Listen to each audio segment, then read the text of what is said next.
bespoke radio for the masses. Headline edition, July 8, 1947.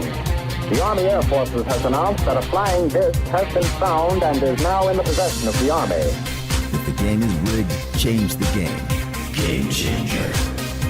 I occasionally think how quickly our differences worldwide would vanish if we were facing an alien threat from outside this world. This is Fade to Black with your host, Jimmy Church, on the Game Changer Radio Network and KGRA, the Global Radio Alliance. I need your help to get to the year 1985. You're listening to Fade to Black with Jimmy Church on the Game Changer Network.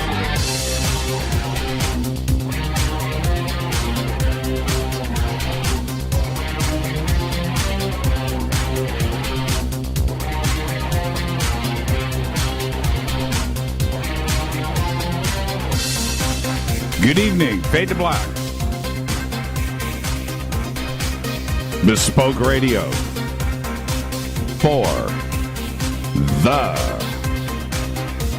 masses.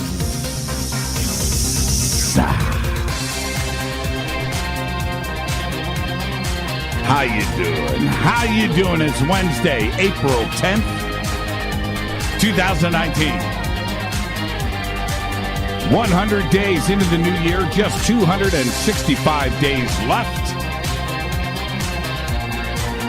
We are live from a bunker somewhere in the middle of beautiful downtown Burbank, California, and I would like to welcome everybody listening all around the world, all across the United States, hither and thither, to and fro, back and forth, up and down, east and west, north and south, far and near. This is Fade to Black for KJCR, the Game Changer Network, and KGRA, the Planet. I am your host, Jimmy Church. What is crackin'? What a great week on the show. And continuing that tradition of the brightest and the best, tonight, for the first time, very special guest, UFO researcher and author MJ Banias is here. We're going to talk about his new book. It is called The UFO People. And I have read it, and I'm just going to say this is a book for everyone. Whatever aspect of ufology you fall yourself you fall into, I should say. This is the book. You've got to get this book. Okay, it's called The UFO People. And we're going to get into this in depth tonight. And it's written from a perspective that I was speaking to MJ before the show. I wish I would have written this book. You know, it's really that good. So check it out. We'll get the links up for everybody. You can certainly go to his website, too, and the links are right there at jimmychurchradio.com. And we'll get them up there in Twitter, and you can go and check it out. I believe that the book right now is available in Kindle, and then the full release, I think, is tomorrow the next day, and so you can go and get it right now. Tomorrow night is another Fader night with open lines all night long, okay? And I'm sure we're going to be discussing this book tomorrow night. It's a page turner. It's really, really well done. Follow me on Twitter at JChurchRadio. That's what you want to do at JChurchRadio. I'm looking here. MJ just popped up here in Twitter. Let me go back and just get this. It's oh man, you guys tweet too much, man. I cannot keep up with this. Okay, well, anyway, MJ's up there on Twitter, too. He's already in the sandbox, so you can go and follow MJ, too, as well. Okay, hashtag F2B is the sandbox. Hashtag F2BQ is Fade to Black. Questions, you can also email throughout the show, Jimmy at jimmychurchradio.com, and we do have 2 chat rooms, one in Spreaker and one over at KGRA, The Planet. All right, let's get to the breaking news. Let's get this out of the way first. Because today, I announced this last night, and it happened. It really did. The first image of a black hole was released today. The supermassive black hole and its shadow are at the center of a galaxy known as M87. Now, in the press release yesterday, they were talking about Sagittarius A. So maybe that's going to be next, okay? Because in the subtext, a little side note of the press release was a mention of M87, but that's not what they said was going to be the photograph today. They said it was going to be Sagittarius A, but turned out to be M87. In the image, when you look at it, you've got the black hole in the middle, and then it's got a ring of light around it, and then it's brighter on one side. It's a very, very interesting image. The galaxy, called Messier 87 or M87, is near the Virgo galaxy cluster, 55 million light years from Earth. The supermassive black hole has a mass that is about 6.5 billion times that of our sun. Absolutely incredible day, not only for news and for this community, but for the world and for everybody here living on this planet. That is an amazing picture. I'm looking at it here, and we've seen all of the illustrations, right? The artwork of black holes over the years, but there it is. There is the first image of a black hole. That is absolutely incredible. Incredible. And it makes you wonder what the bright side is, right? Yeah, think about that. It's not what everybody thought, too. All right, today, Michael Avenatti, right, the attorney, was the subject of a federal warrant. Happened today that resulted in the seizure of his private jet worth about $4.5 million. The U.S. Attorney's Office confirmed that federal agents seized a Honda HA420 twin-engine jet from the Santa Barbara Airport right here in Southern California at 10 a.m. this morning after a federal judge issued a warrant. Now, it turns out he's got two jets, right? And apparently he was going to fly today. There was a flight schedule on his behalf, and maybe he was going to surrender the jet or fly out of the country, right? We don't know. But the feds jumped in before he had a chance to get on the plane and absolutely just took it. They ended up flying it to like Chino or someplace. Chino, California. I think that's where they flew it. Flew to Chino, and it's being held there by the feds. They don't know if this is the closure of his tax deal that he owes like $18 million in taxes. I think that's what it is. Or he made $18 million, but he hasn't filed taxes in 10 years. That's for sure. And he's deposited $38 million in one account. Hasn't paid any federal taxes, but he was able to buy a couple of planes. Michael Avenatti. Now, we also don't know if he's going to go after if they're going to go after his second plane. There you go, Michael Avenatti. All right, announced today. I'm a big, Rita and I are big TV people. Big TV people. And whether it's television series or documentaries or movies, we have a pretty complex setup. And that's what it has turned into today, is this a la carte, which I enjoy, right? This a la carte way of watching TV. You're not bound to one TV service, right? There's tons of them. Well, today, YouTube television. Now, when you go and buy a smart TV today, it comes with all of this preloaded software, and then you start spend. A lot of people think they're cutting the cable, right? They're cutting the cable. They're not going to be spending that money, But it's not really the case, because if you start adding up things and you look at what your monthly bill is, well, today, YouTube television is raising their subscription prices to $49.99 per month. That's right. $49.99 per month. The Google-owned company announced the price hike in a blog post earlier today. AT&T recently announced plans to raise the price of its own DirecTV Now, which is another subscription service, right? So they've raised the prices on that. And Hulu has just raised the price of its live TV product by $5 a month to $45 a month. Netflix has just raised its prices, and the market is really, really getting crowded. I mean, just get a smart TV, start poking around, and look at all of the apps with subscriptions on them, right? Oh, you can get them all for free, but then when you want to watch something, you have to pay for it, right? $10 a month or up or more.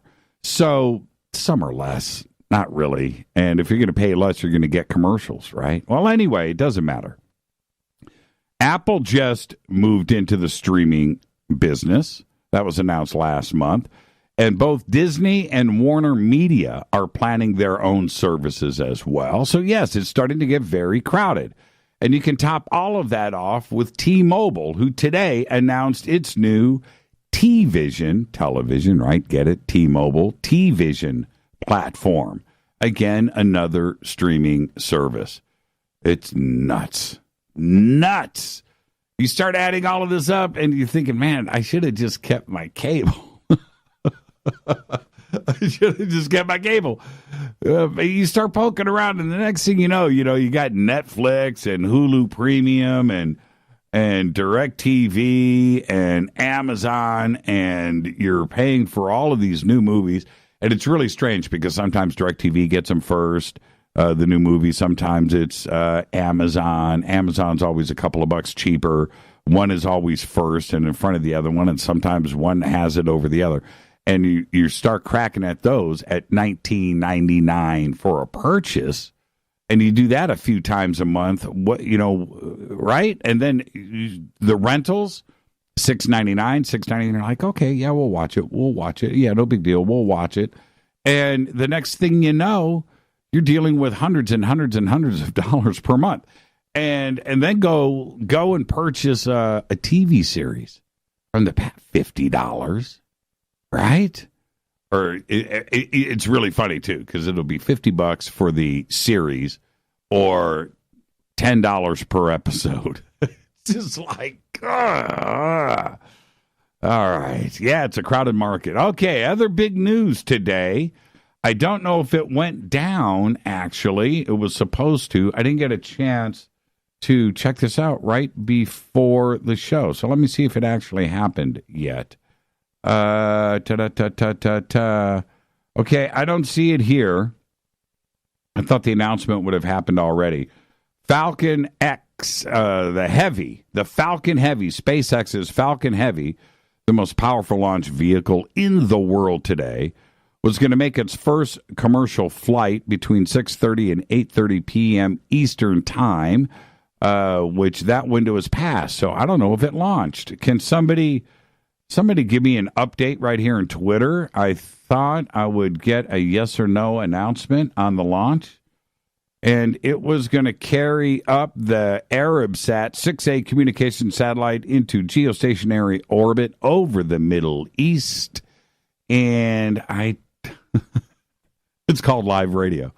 I don't have the update. So was it postponed? It was scrubbed. According to Frankie Fourfingers, he says it's scubbed, but I'm assuming.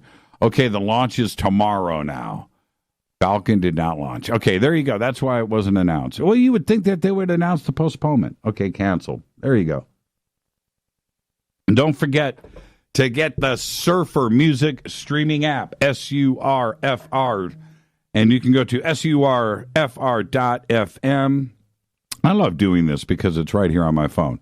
There it is. The Surfer music streaming app. Get it. Download it. You don't have to give up. Hey, the category alternative, love, caliente, Christian rock, country, EDM. They got EDM for all of you EDM fans out there. Hip hop, jazz, oldies, pop, rave, rock. They got raga. That's right. They've got raga. R&B. It's all there. 60s, 70s, 80s, 90s, 2000s right there. Okay? Get the Surfer music streaming app. Super fun, super easy, super cool. You don't give up any of your privacy, your email, nothing like that. All you're going to do is download it. Click on the banners over at jimmychurchradio.com. Coming up next month, that's right. I can't believe it. It's April 10th. Coming up next month is Contact in the Desert, May 31st through June 3rd in Indian Wells, Palm Springs, California at the Renaissance Indian Wells Resort and Spa. Tickets and info at contactinthedesert.com. Coming up right after that is our 2019 Soul Tech Conference. It's over the July 4th weekend at the beautiful Sunrise Ranch in Loveland, Colorado. You can sign up for tickets and info right now at soultechgathering.com. Also, head over to Facebook and join our Soul Tech official Facebook page. It's really cool.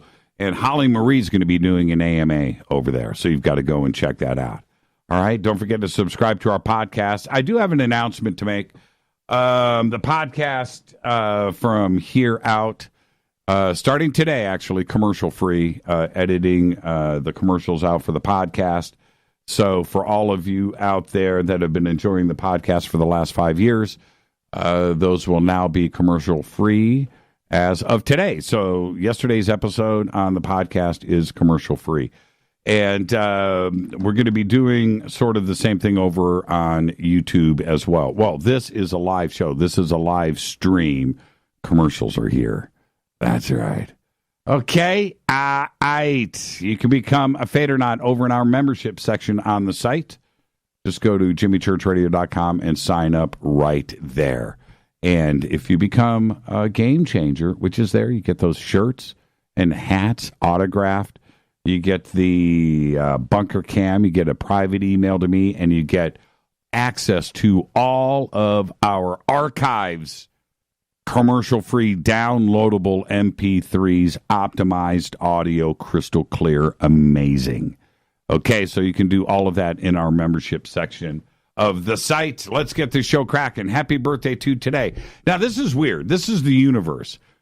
This is how the universe works. And if you don't think it's an electric universe, if you don't think that there is something going on, yesterday, I happened to mention in my opening rant the movie AI, right?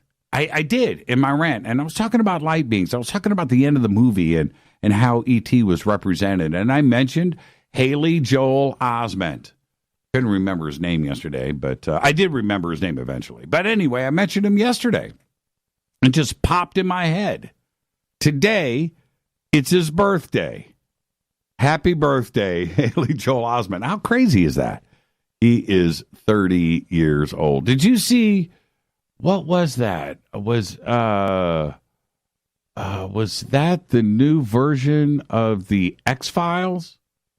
What, he was in something with Mulder and Scully, or was that Black Mirror?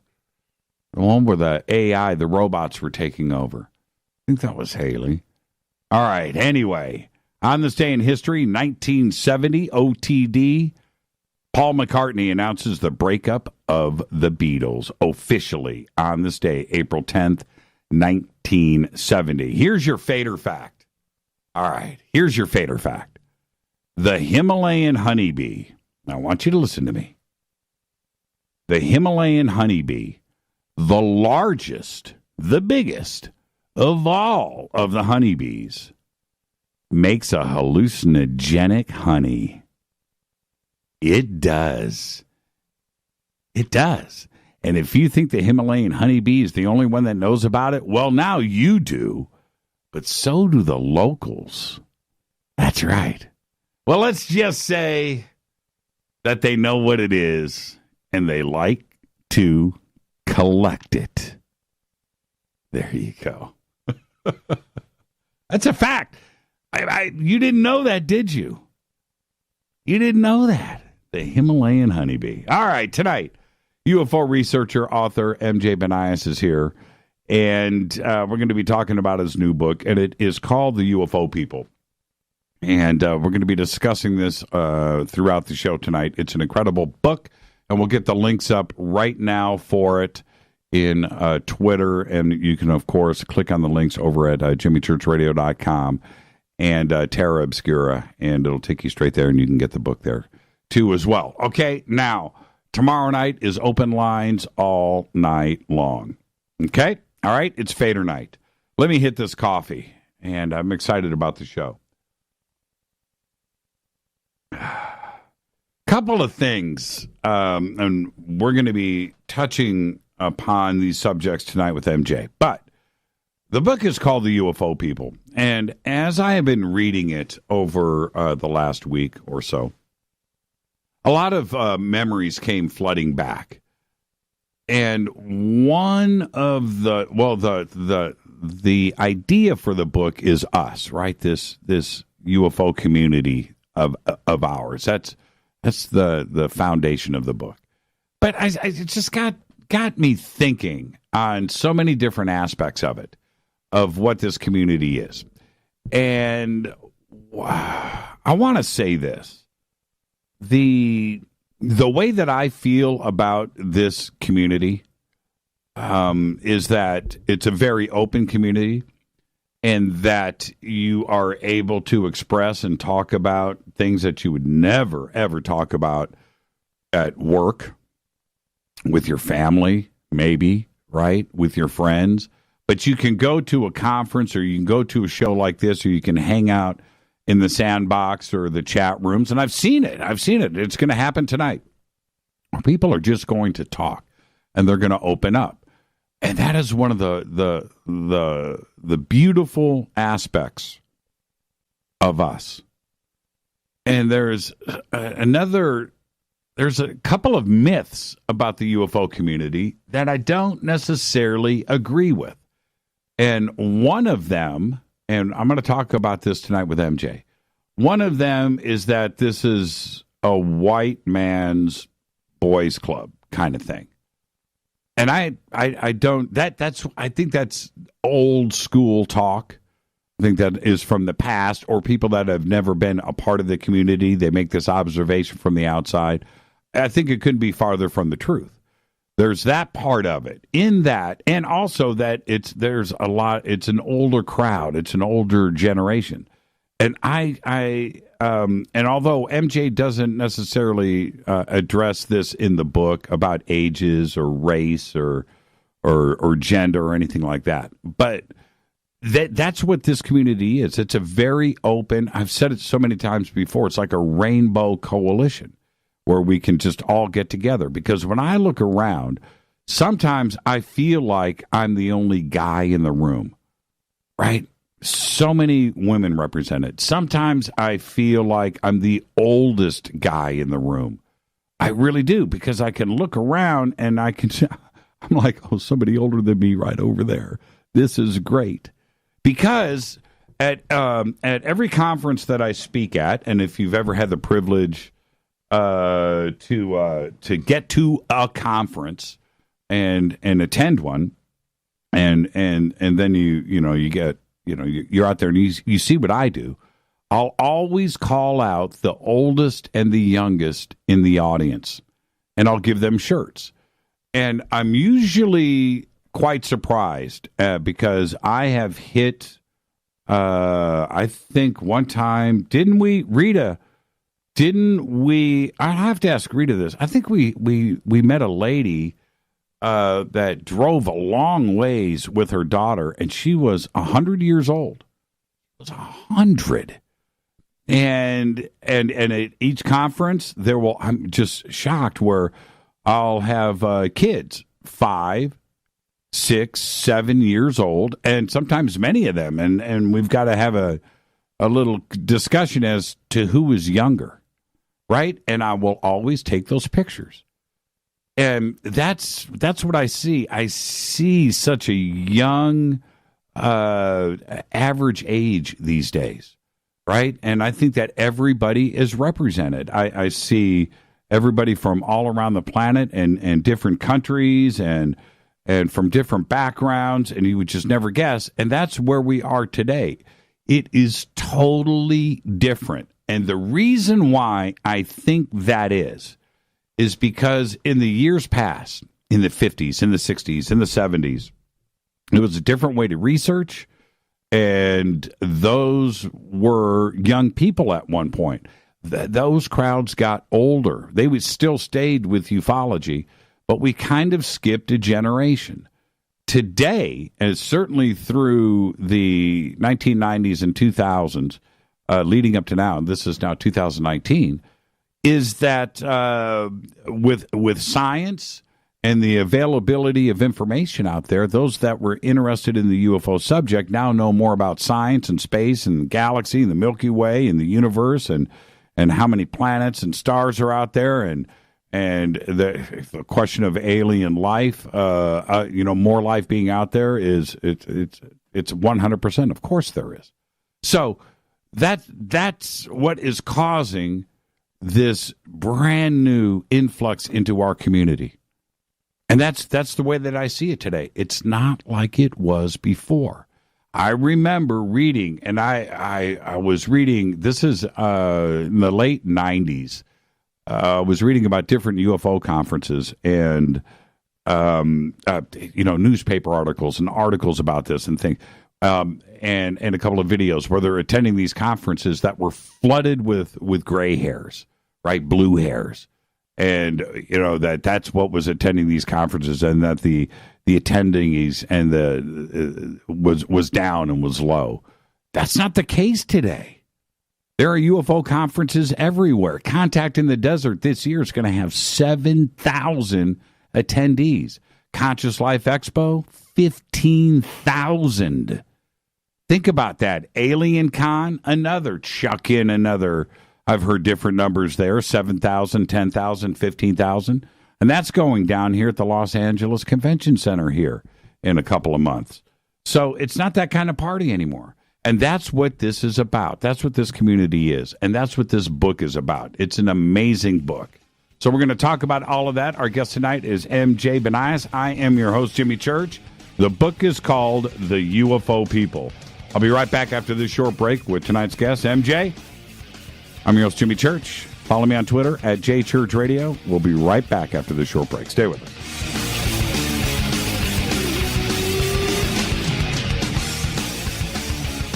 Welcome back, Fade to Black. I'm your host, Jimmy Church. Tonight, MJ Banias. Tomorrow night is Fader Night. Open lines all night long. Man, I just love hanging out with all of you. It's great. That's tomorrow night. Tonight, it's MJ. He's an educator. He's an author. His blog, Terra Obscura, which we read avidly around here at Fade to Black, by the way, critically examines how philosophy and culture affect society's understanding of anomalous phenomena, including UFOs. He has been interviewed on many podcasts and radio shows, and his work has been featured in Fortean Times Magazine, Fate Magazine, and in the book UFOs, Reframing the Debate. MJ is a regular contributor to the website Mysterious Universe and hosts his own YouTube channel. His first book, The UFO People, A Curious Culture, is coming out tomorrow, I believe. It may be the next day. We've got the links up there now. And he lives up in Canada with his wife, 2 children, and a massive cat. Tonight, we're going to talk about that new book, The UFO People, and the current state of our UFO community. His website is terraobscura.net. And I would like to welcome for the first time to Fade to Black, MJ Banias. MJ, good evening. How are you? I'm honored to be here. I'm wonderful. Thank you so much for having me on the show. Man, this is the deal, and I love doing this, MJ. You're a first-time guest, which means you get the first-time guest disclaimer. Which is, MJ, it's just you and I sitting on my couch having a conversation. And where that conversation starts, it starts. Where it ends. But we're going to end as friends. Right? That's it. Are you ready to go? It sounds amazing. I'm looking forward to it. Now, the next time you come on the show, you don't get the first-time guest disclaimer. So, just enjoy it. Okay? So let's actually start here, because we have, first off, we have a very large Canadian audience, which you know about this. We have a very large Canadian audience. There's a lot of stuff that goes on north of the United States. The United States does not have a moratorium on all things UFO, although it seems that way sometimes to the rest of the world. But that's not the case. A lot of stuff goes on up there, and a lot of stuff goes on in your neighborhood. Now, from where you grew up, is that where the fascination started? Because things were always going around you up in the skies and your friends and everything else. What got you started into this? Well, first of all, I'm one of those weird UFO people that's never actually seen a UFO. So I'm in a very select and small grouping. I have to be honest, Winnipeg, where I live, as well as sort of my surrounding area, is generally a weird place. We do have a lot of sort of paranormal activity happening. There's a lot of haunted locations. We do have our fair share of cryptids that are sort of seen around the forests. And we do have our fair share of UFO sightings. I was a MUFON field investigator for a while, so I definitely was sort of privy to a lot of that. But I'll be honest, my personal interest began, I think, when I was a kid. My parents, when I was quite young, allowed me to watch, television I probably shouldn't have. I was watching X-Files and The Outer Limits and, all those sort of strange paranormal ufological shows, all those documentaries on all the, Science Channel and History Channel and all that.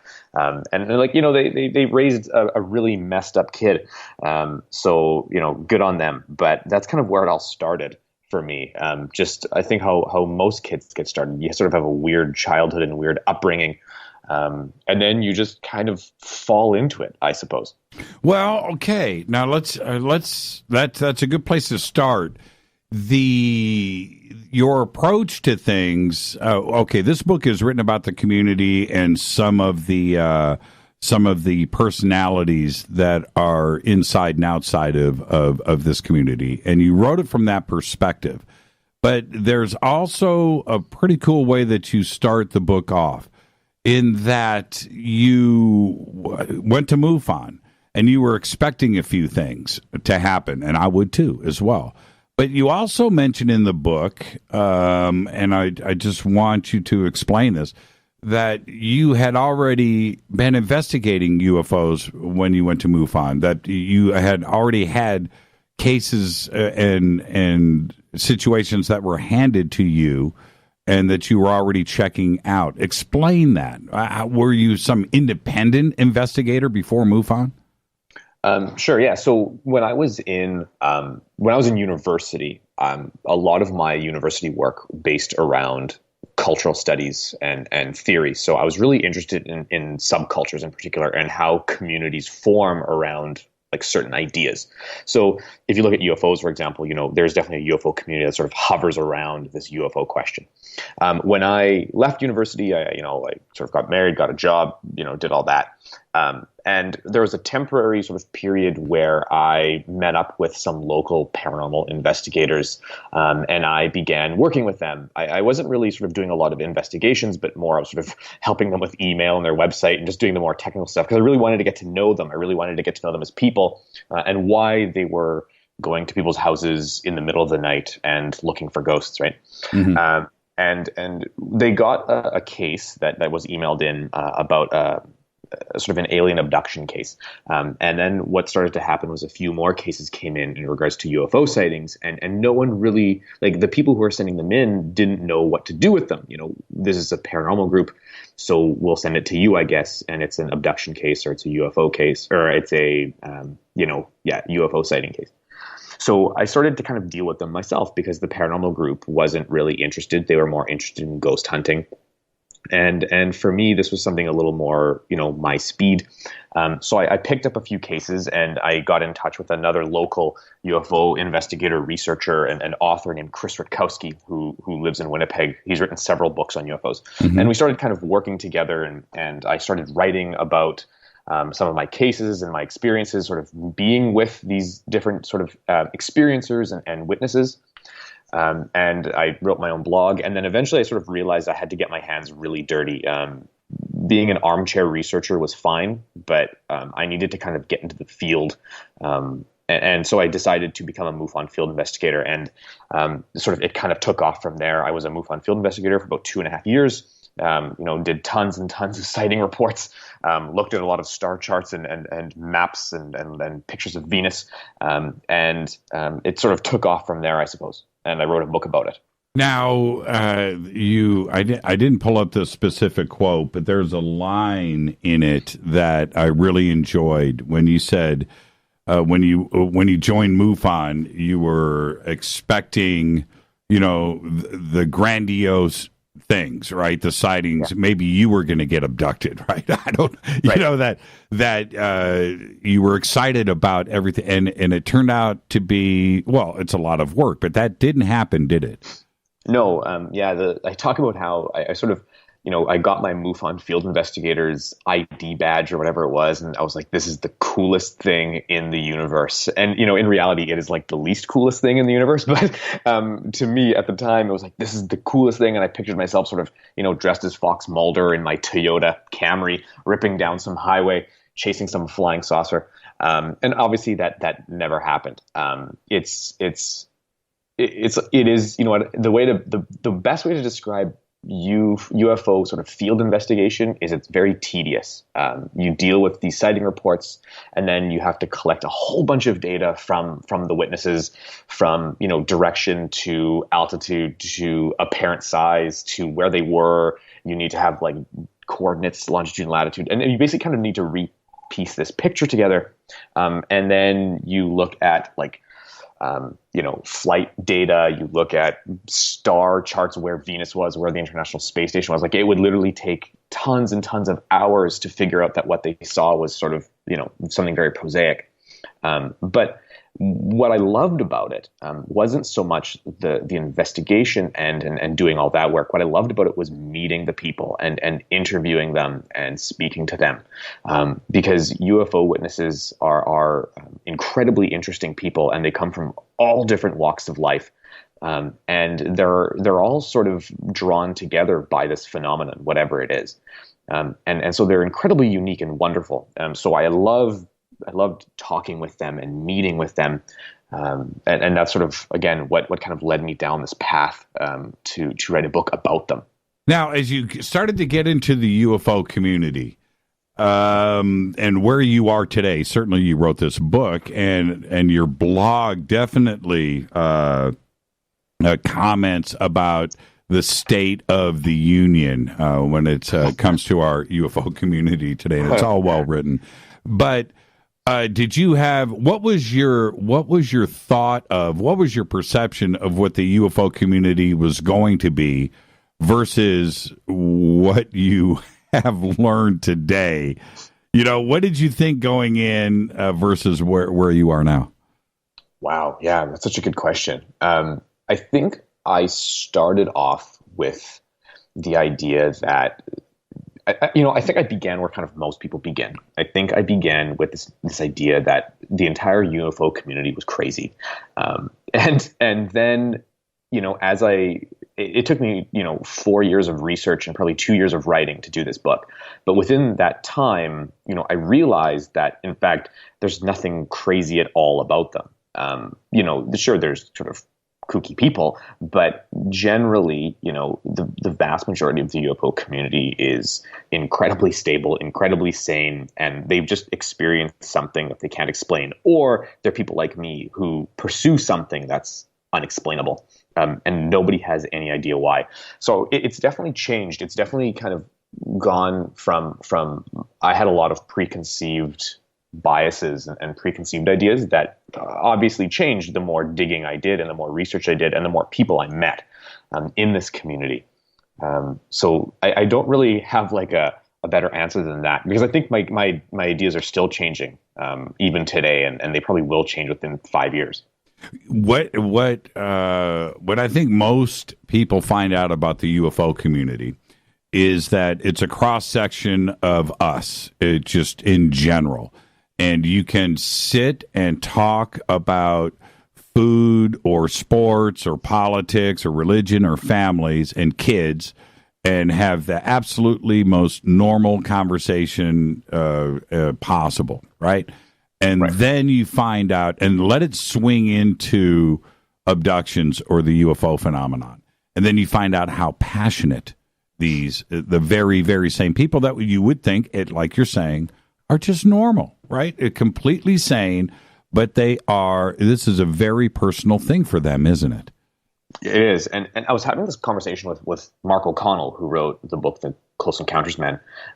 We were talking about how there's this massive sort of silent majority that don't ever talk about the things they've seen or the things that have happened to them. And I will often be in social situations, I'll be at parties, whatever, where, my wife we'll be in this party, and my wife will sort of start telling people that I wrote a book, and they start, they're very curious. What's your book about? And it's about UFOs. And suddenly, people look at you funny. But then by the end of the party, you've had maybe 80% of the people speak to you one-on-one, telling you their story, or telling you, this happened to my mom, or this happened to my dad, or this happened to my grandfather, or this happened to my sister. And suddenly you realize that all of those people who kind of, when they were in the group, kind of thought you were odd or thought you were strange or whatever, you suddenly realize that the vast majority of them have stories to tell that are ufological in nature, or at least paranormal in nature. And then all of a sudden you're getting their emails and they want to talk more. So I think that there's this large number of people who aren't in the UFO community, but really ought to be. And I think it's a massive chunk of the population. I think the UFO enigma, whatever it is incredibly pervasive. I think it's everywhere. And it affects a lot of people. It just, nobody talks about it. And, like you say, right, it's sort of this cross section of the mainstream population, or sort of the quote unquote normal population. It spans the gap of sort of extreme kookiness to just like the most normal vanilla guy you've ever met in your life. Now, the book, and it's interesting how you took the approach to this. The book is centered around, and I like the way that you wove it, because it's not completely about Amy, but it is around, who she is as an example of someone in the UFO community that you would not expect to be an experiencer like this. And you talk about how you met Amy, which we're going to do now, and then how this book developed around her and her experiences, which turn out to be some of the most profound, and we were talking about that earlier today, some of the most profound experiences one person could have, but you didn't expect anything. Tell us about Amy. Yeah, Amy, I met Amy through a MUFON case report, but we quickly sort of became fast friends when I realized that she was having multiple UFO sightings over her property, and she didn't approach it from. She didn't approach it as someone who is well versed in UFO lore, right? She sort of said, "I'm seeing these things. I have no idea what they are, and that's it. Like I don't know what else to tell you." And she's married. She lives on a farm. Yes. Oh, sure. Yeah. So she lives on a farm. She's married. She was a former flight attendant. So she's well versed in sort of aircraft. And she's just just the nicest person you'll ever meet. And her husband is incredibly kind as well. Like, he's the kind of guy who would give you the shirt off his back, even if he didn't ask for it. And they're both quite skeptical. And he's the kind of guy who, and, he would probably laugh off UFOs, but, Amy saw one, therefore, like, they damn well exist now because, she says so. So it was this strange moment where you had this couple really, wanting you to help them, but they knew you couldn't, and everyone knows you can't. But I started to sort of collect their stories, and she's had multiple UFO sightings. She's seen about 6 or 7 now. I talk about 4 or 5 in the book because that's kind of where the number ended when the book was published, as well as sort of the effects of these sightings on her. So not only did she sort of witness these craft, not only is she sort of potentially missing some time somewhere in there, but she's also had other sort of paranormal experiences as a result. Just like we sort of hear about in the ufological mythology, there is now some heightened sense of awareness, potentially some ability, higher intuition, potentially some precognitive ability, sort of having almost prophetic-like dreams in her sleep. As well as sightings or sort of communication with what we would sort of say, the spirits of the dead, let's say. So she sort of had this initial sighting, and then as a result, a whole bunch of other stuff changed in her, and drew out of her some sort of strange, I don't know, I don't want to use the term ability, but some sort of strange, ability is the only word I can think of at this moment. No, it's the right word it's the right word to use. Right? Yeah. Right? She felt like she was a magnet. And but there's one other aspect to this that needs to be mentioned, which is exactly what the book title is about. Her husband's an engineer, right? They're successful. They've got a nice place. They've got, they're part of the community. And you don't want to be necessarily known as the UFO people in the neighborhood, but if you know what I mean. But it's also for our community, it's refreshing to know that a couple like this is having these experiences, and they're trying to figure out what is going on. He is supporting his wife, right? He's an engineer. He's successful. Right, but they've got this enigma in their lives that they're trying to figure out, and that is such an interesting thing when it comes to Amy and her husband, because her experiences are insane. They are, and this is sort of what the book sort of hinges on a lot. Is you have individuals who kind of live in two worlds, right? They have their sort of regular everyday life. They go to Starbucks or whatever. They drive their kids to dance class. They have their jobs. They go to work, whatever. And then on the other side, they have these strange experiences, right? These paranormal experiences, these anomalous experiences that make no sense and sort of almost act in direct like contradiction to their daily life. So they exist in this sort of they live in these two worlds, right? They still need to function in their regular everyday life. He still needs to go to work. She still needs to kind of do her thing and go to work and live in her community.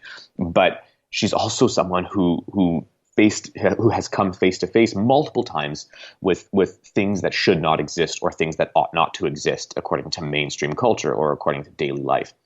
So they sort of exist in this dual realm, right? This sort of this mythological yet real existence.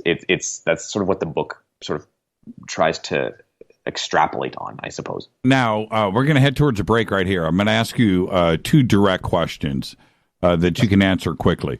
She starts off. She writes a segment in the book, and she starts off with a very simple sentence: "I believe UFOs are real," or "I believe in UFOs." Right? Do you, MJ? Do I believe that people see strange things? No. Do you believe that UFOs are real? Yes, I do. Okay. Next question. Because there's a method to my madness, MJ. Okay. So, and she says something else. She's got a lot of evidence and photographs. Have you seen those? I have. And? I state in the book kind of the photographs contain nothing that is usable that would sort of provide. It literally dots in the sky in a giant blue sky. I wish it was something more. I've tried zooming in. I've tried every single photo technique to try and pull data out of those things, but unfortunately, the photos are just too mundane. Yeah, because she tells this story about this sighting, and she's taking out her phone to take pictures, and this craft is like getting ready to knock her over, right? I mean, it's like right there, and it's a saucer, and she's looking at the bottom of it, and it's coming right over, and she's snapping pictures. It flies away, and then there was a missing time element there because she went back and looked at her pictures on the phone. She thought it happened when 11 in the morning, right? Something like that. But the timestamps on the photograph said what? It was like 5 p.m., I believe. It was in the early evening. It was in the early evening. Yeah. And so, did you see that sequence of pictures that she attempted to take? I have seen every single picture she's taken in regards to UFOs, and unfortunately, there's nothing in them that that is useful, or that I could sort of point to as being evidence of something strange or anomalous. Now, when we come back after the break, we're going to talk about this a little bit further, because it was an extraordinary event, and when you read it in the book, it's like the most insane page turner that you could possibly read, right?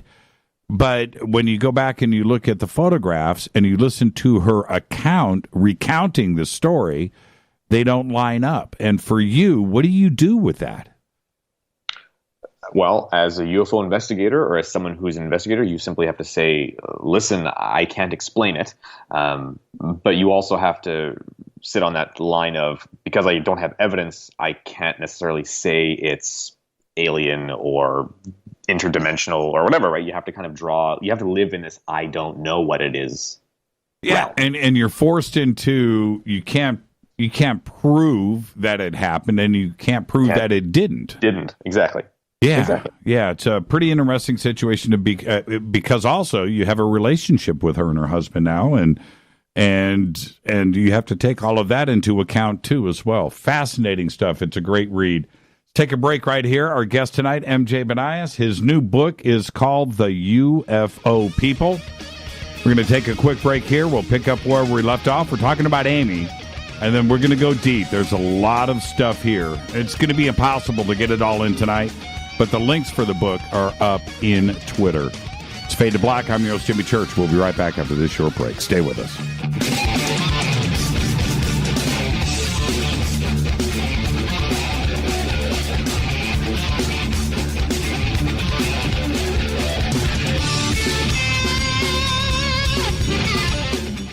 Welcome back, Fade to Black. I'm your host, Jimmy Church. Follow me on Twitter at JChurchRadio. You can follow MJ at MJ Banias on Twitter. Very simple. We're talking about his new book. It is called The UFO People. Now, before the break, MJ, the central figure, the way that you've set up the book in a very smart way is Amy. And Amy represents just about everybody that I know, every experiencer. And in that, it's not just about UFOs. It's not for her. And let's discuss that for a second. But the unbelievable event where she is snapping these pictures, I want to discuss that because it's what happens after that. And then the event at the neighbor's house right after that. And when you tell about Amy's experiences, I can't tell you how many people in this audience are going to go, yep, happened to me, right? Happened to me. Right.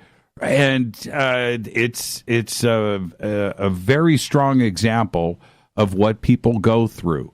And Amy's story is incredible. So take us to that moment where she's, sees this, it's a saucer, by the way. There's no other way to describe it as that. She sees in her backyard and she goes out. What happens?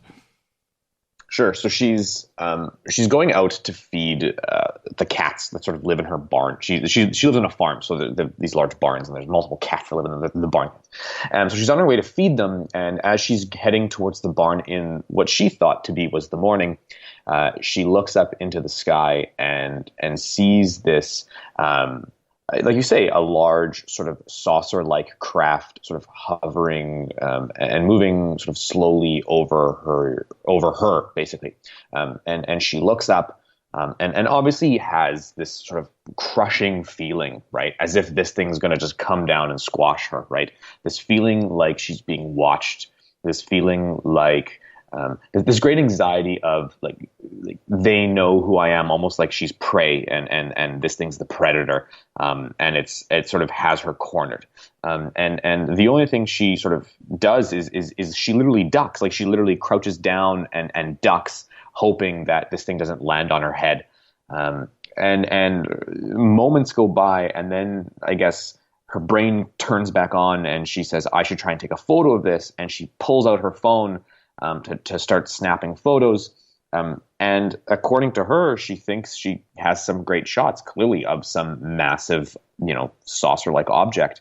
And the thing kind of sort of goes up into the sky and then sort of takes off away from her.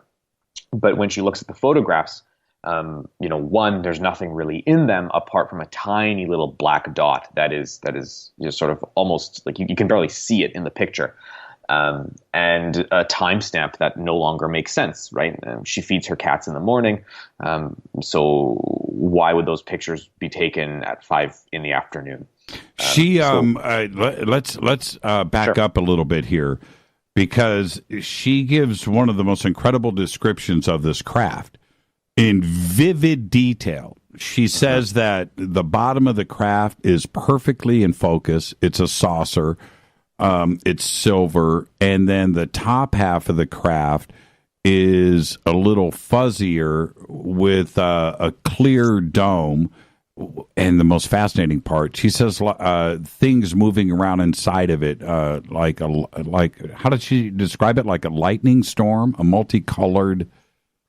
Yeah, almost like I think the best way to describe it is you used to have those when you were a kid, those round balls that had that sort of electrode right in the middle, and it would sort of arc all over the place in sort of multiple colors. And you put your hand on it, right, and then like one arc would, I can't remember what they're called, but it was like this sort of like a lightning storm of purple and red and blue and green sort of happening inside the craft.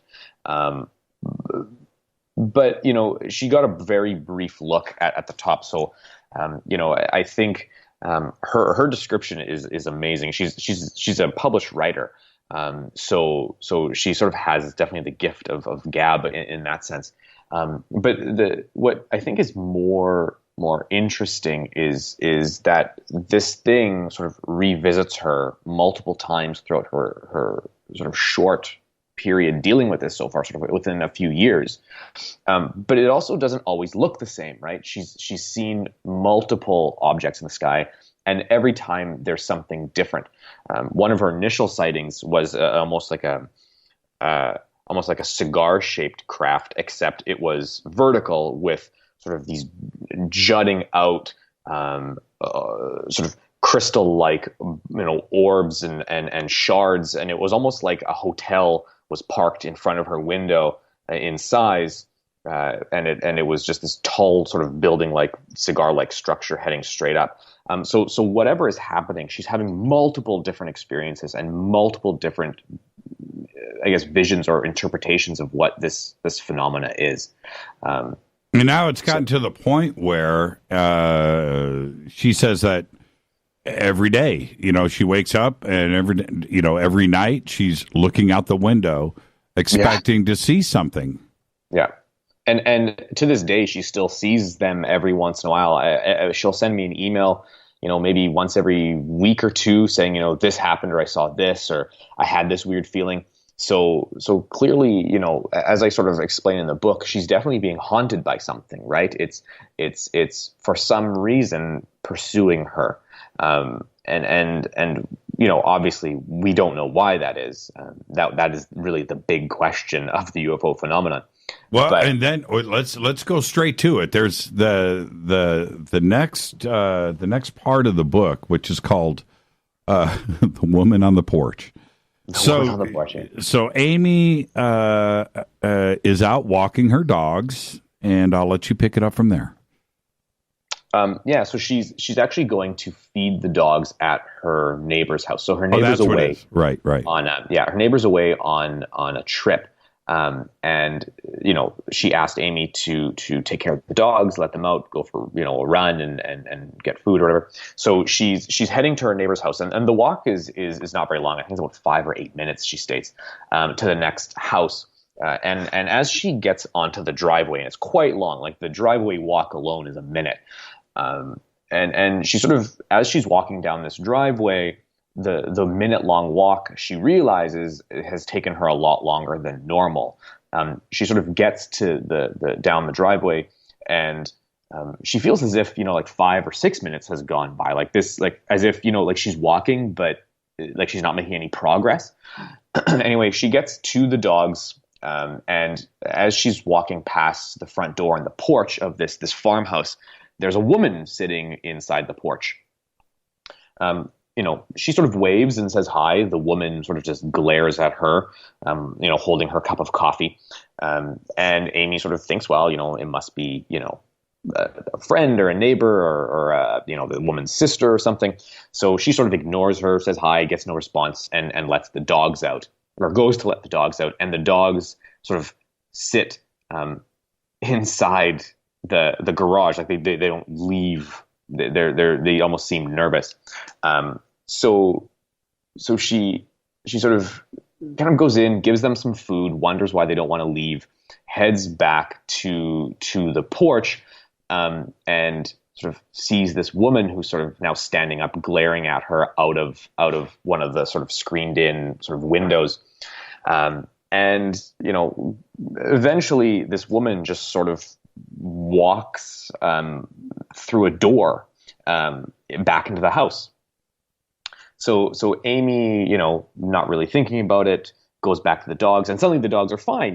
They get up, they start running around, and she feels really uneasy about this. So she goes inside the house and realizes that the door the woman walked through was not only bolted shut, it has like moving boxes that are full stacked in front of it. So this woman in the porch just walked through a door that is totally unable to open. Yeah, it's blocked. Yeah, it's totally blocked. So one house is possible. And anyway, to make a long story short, the neighbor comes home sort of several days later, and Amy sort of talks about this woman that was in this porch, and she sort of describes her. She has glasses, sort of older looking, but not not like an old lady, but in her, I think, mid-60s, cup of coffee, whatever. And the neighbor finds a photograph of someone and says, was this her? And Amy's like, yeah, that's her 100%. And the neighbor says, oh, that's my mother. She died like 2 years ago. And it was quite sudden, and it was from like cancer, and it came on quite quickly. And Amy obviously has this emotional moment, and the neighbor bursts into tears. And it's obviously this sort of incredible emotional moment between them. And I spoke to the neighbor, and she was able to confirm the story that, Amy told me this, and this is sort of how it played out. And there was no contradiction between Amy's story and the neighbor's story when I spoke to her. It sort of happened as Amy told me. And it was fascinating to sort of have this sort of a pretty well documented sort of, I guess you could call it, ghost story that really blew my mind at how amazing it was, and just the correlation between the UFO sightings and how she felt when she saw the UFO and how she felt when she saw this person, the sort of the weird time discrepancy of walking down the driveway, right? That 1 minute walk that ended up being sort of 6 or 7 minutes, like what was going on, right, during these lost minutes of time, and how that often happens within various paranormal sightings and paranormal events. Yeah. Are these things connected? And that's the question. Are Right. they connected? And this is what is fascinating with me is that you lay out really well with Amy's background and story, and then jumping into subcultures. And that's what the book is based on. And let's actually discuss what a subculture is. For you, I mean, we have the Webster's Dictionary definition, and then we have the way that you've laid it out here. What is the definition for you of a subculture? Sure. So when we talk about subcultures, there's really a few things that we really need to have a subculture. The first thing is that a subculture needs to sort of be, or needs to deviate from what we would sort of say is normal or mainstream. So a subculture has to somehow remove itself from mainstream culture in some way. So it has to have ideas, or it has to have belief systems or value systems that contradict what the mainstream or the popular sort of accepts. The second thing is a subculture needs some sort of style or identity. So when we talk about subcultures, decades ago, the term style is often used. So when you think about like punk subculture, when you think about, the hippie subculture, right? They had a certain style. But nowadays, the world's changed. So now we use the term identity. So a subculture will have often a common set of beliefs, or a common set of jargon, or a common set of ideas or ideologies that link them together. So when we think about, let's say, the UFO community, for example, we have a set sort of identity. It doesn't always agree, but we can at least communicate with each other. We know the jargon, we know the lingo, we know what we mean when we say UAP or UFO.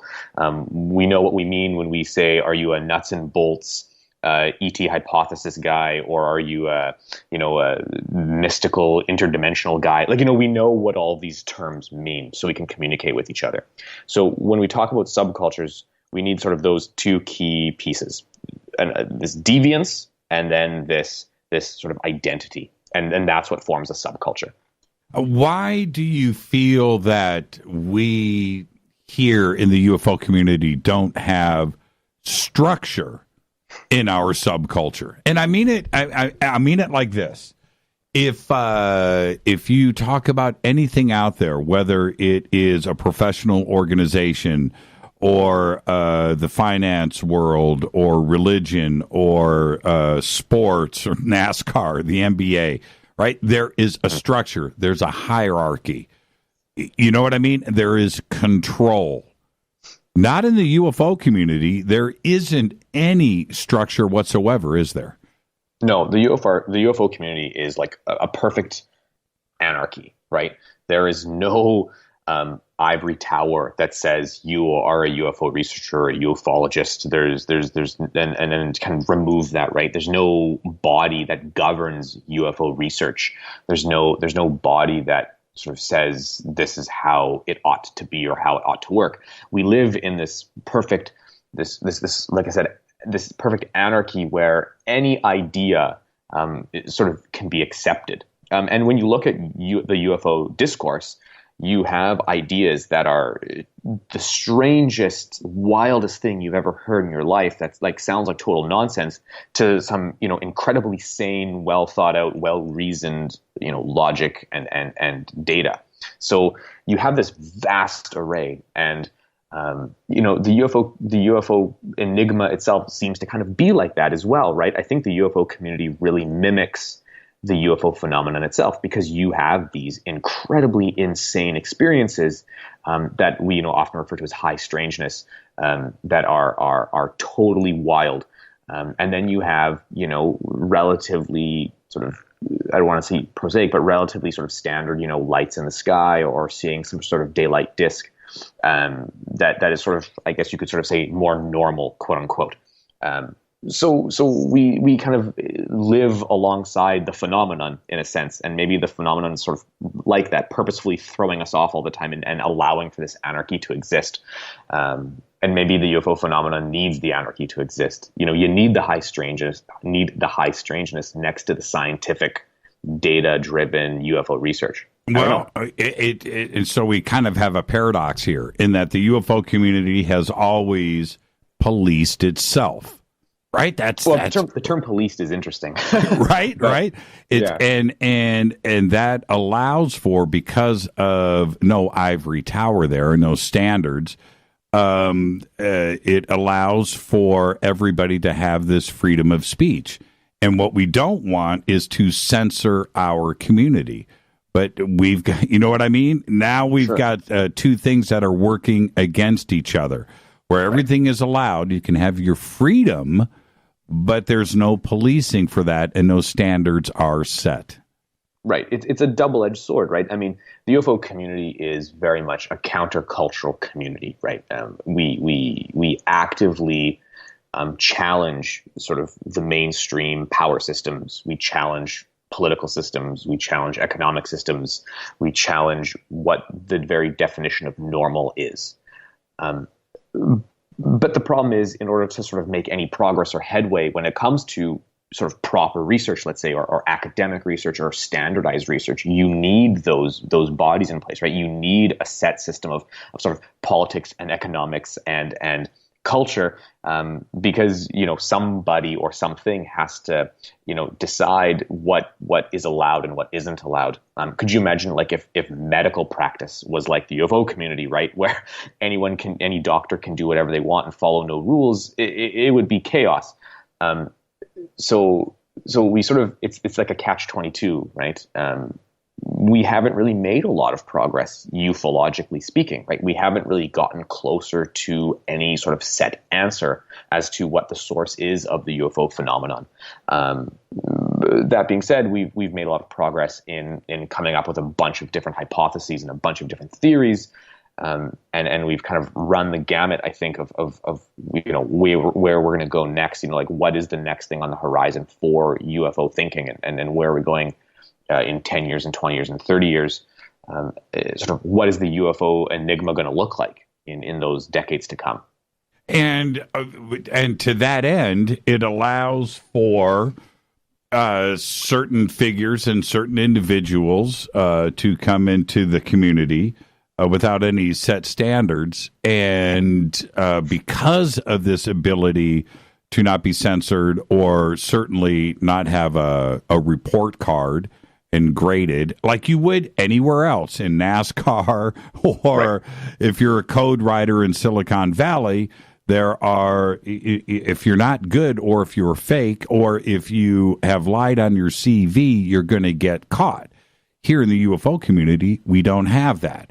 And now enters, and this is where we need to focus on a couple of things, and you do it really well in the book, is William Moore, Richard Doty, and Paul Benowitz, and Linda Moulton Howe, and Jamie Chanderay, and this crazy situation that started to unfold into the UFO community because it's easy to do, isn't it? Yeah, the 1980s is like one of the most important decades in UFO, in the UFO narrative and in UFO discourse. No question. It's really shaped what people believe when it comes to the UFO question, right? The entire idea of like hidden underground bases and really, really complex government conspiracies and handshake deals with aliens and EBEs who like strawberry ice cream and Tibetan music. Like this is all like really created a lot of mythology and I don't mean mythology in that it's fake, but it's created mythology in the sense that the stories have sort of built upon themselves, right? MJ-12 and all of that is just this sort of mythological machine that just keeps turning and right at the center of it all, right? Like you have this whole cultural movement within ufology from the 1980s, and like right smack dab in the middle of it all, right, is Richard Doty, who I feature sort of prominently in my book. He and I had several sort of interviews, and we spoke a lot for about 4 or 5 months to kind of put this chapter together. And he's a really interesting cat, I have to be honest. And ultimately, like, as I say in the book, he's like a really nice guy. He's someone I would, I'd buy him a beer, if I ever met him. But he's very much also sort of this strange figure in that.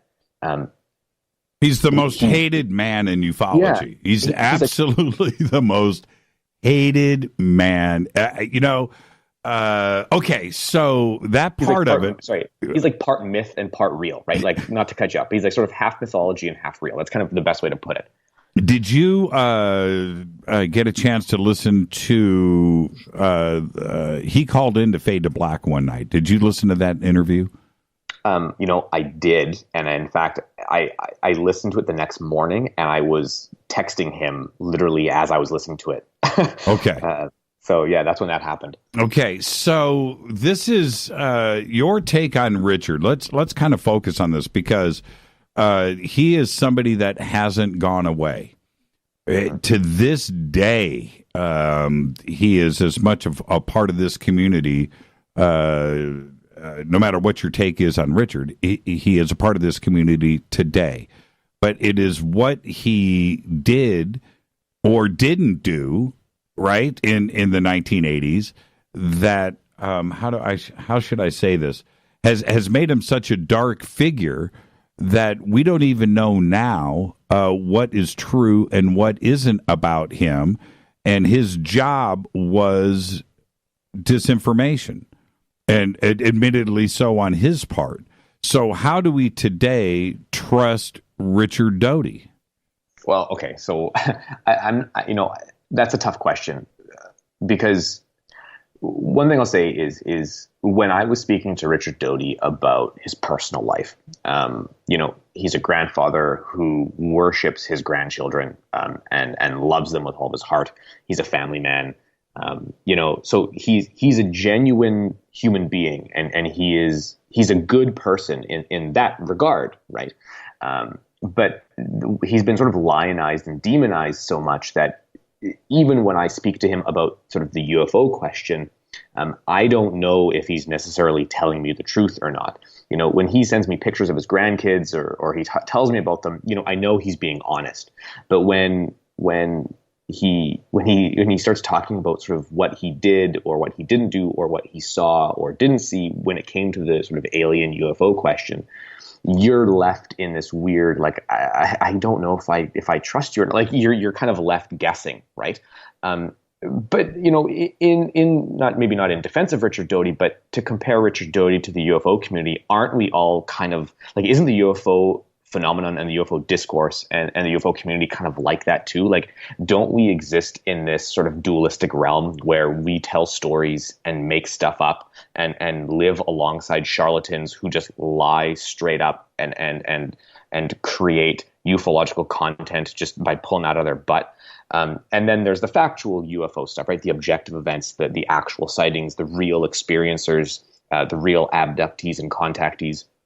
So really, UFO discourse and UFO, the UFO topic really is what Richard Doty is, right? Part myth and part fact. It's both real and not real simultaneously, exactly the same way Richard Doty is. And what I sort of point out in the book is I think we don't like Richard Doty because we see ourselves sort of in Richard Doty a little bit. We see that our reality is as much unreality, and our unreality is as real as reality. It's this sort of symbiotic relationship. And like I said, Doty is such an interesting cat, and I think that's why I spent a lot of time talking to him and interviewing him, because he's really shaped this idea. Well, okay. Richard Doty would have, and I asked him about this directly. You listened to the interview, but this is really the bottom line. Uh-huh. Richard Doty should have told Banias the truth, right? The truth as he knew it, which is, dude, it's not UFOs. You're listening to secret government Air Force communications on a top secret project. Be a good American citizen, shut your stuff down, and it's not UFOs, and let's move forward. Right? And he was, no, we needed to use Banias to disguise this as UFOs because it was a secret government project, but if we could, have him believe it was UFOs, he tells everybody UFOs, and that takes the smoke screen off of this secret access program that we're working on at Kirtland Air Force Base that has to deal with whatever it was dealing with the Russians and satellites, whatever it was. It doesn't matter, right? And, no, I agree. Yeah. And that, and he doesn't have any guilt over that. He's not apologetic for that, right. And that lies the problem. Whether he created the MJ-12 documents, I don't care. He probably did. What he did with Linda Moulton Howe, wrong, right? What he did with, okay. But when we talk about specifically about Paul Banias, he was at a crossroads and could have made the right decision, and he didn't. And if he wants to say that Paul Banias was unstable and that was Paul's part, you know what? He had he played a part in the downfall of Paul Banias and the way that he came unwound. And that part of Richard, well, there's no excuse for it, and we're gonna always look at him that way. I don't care how nice of a guy he is and how much ice cream he buys his grandkids.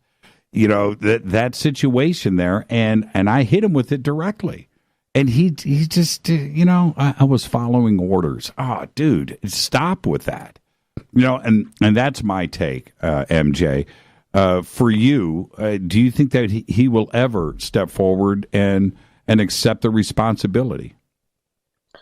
Well, that's a tough question. Like I can't. I'm not here to sort of absolve Richard Doty. And I know you're not. I agree with you. I definitely agree with you in that he's definitely made a lot of mistakes, and he's definitely responsible for those mistakes. Right, those were his decisions. I think we need to. I think the problem is, again, there's a lot of storytelling and mythology around this whole moment. Even when William Moore came forward to talk about the whole Bennewitz affair, William Moore even admitted that Bennewitz was sort of a little unstable and definitely ran into situations half-cocked with half of the information and sort of ran to its full logical conclusion with sort of no information. So I agree with you. I think Richard Doty should have told Paul Bennewitz what was actually going on. But at that point, would have Bennewitz listened to him? I don't know. I didn't know Paul Bennewitz. Yeah, no. Let's take a break. Sure. Yeah, this is getting heavy now. We just managed to blow right through a commercial break, and I've got to nearly apologize to the network for that. I did it. Let's take a break right here. Our guest tonight, MJ Banias. Now, MJ, when we come back, we're going to pick right up where we're leaving off with Richard Doty. This is Fade to Black. We're talking about his new book, The UFO People. Stay with us.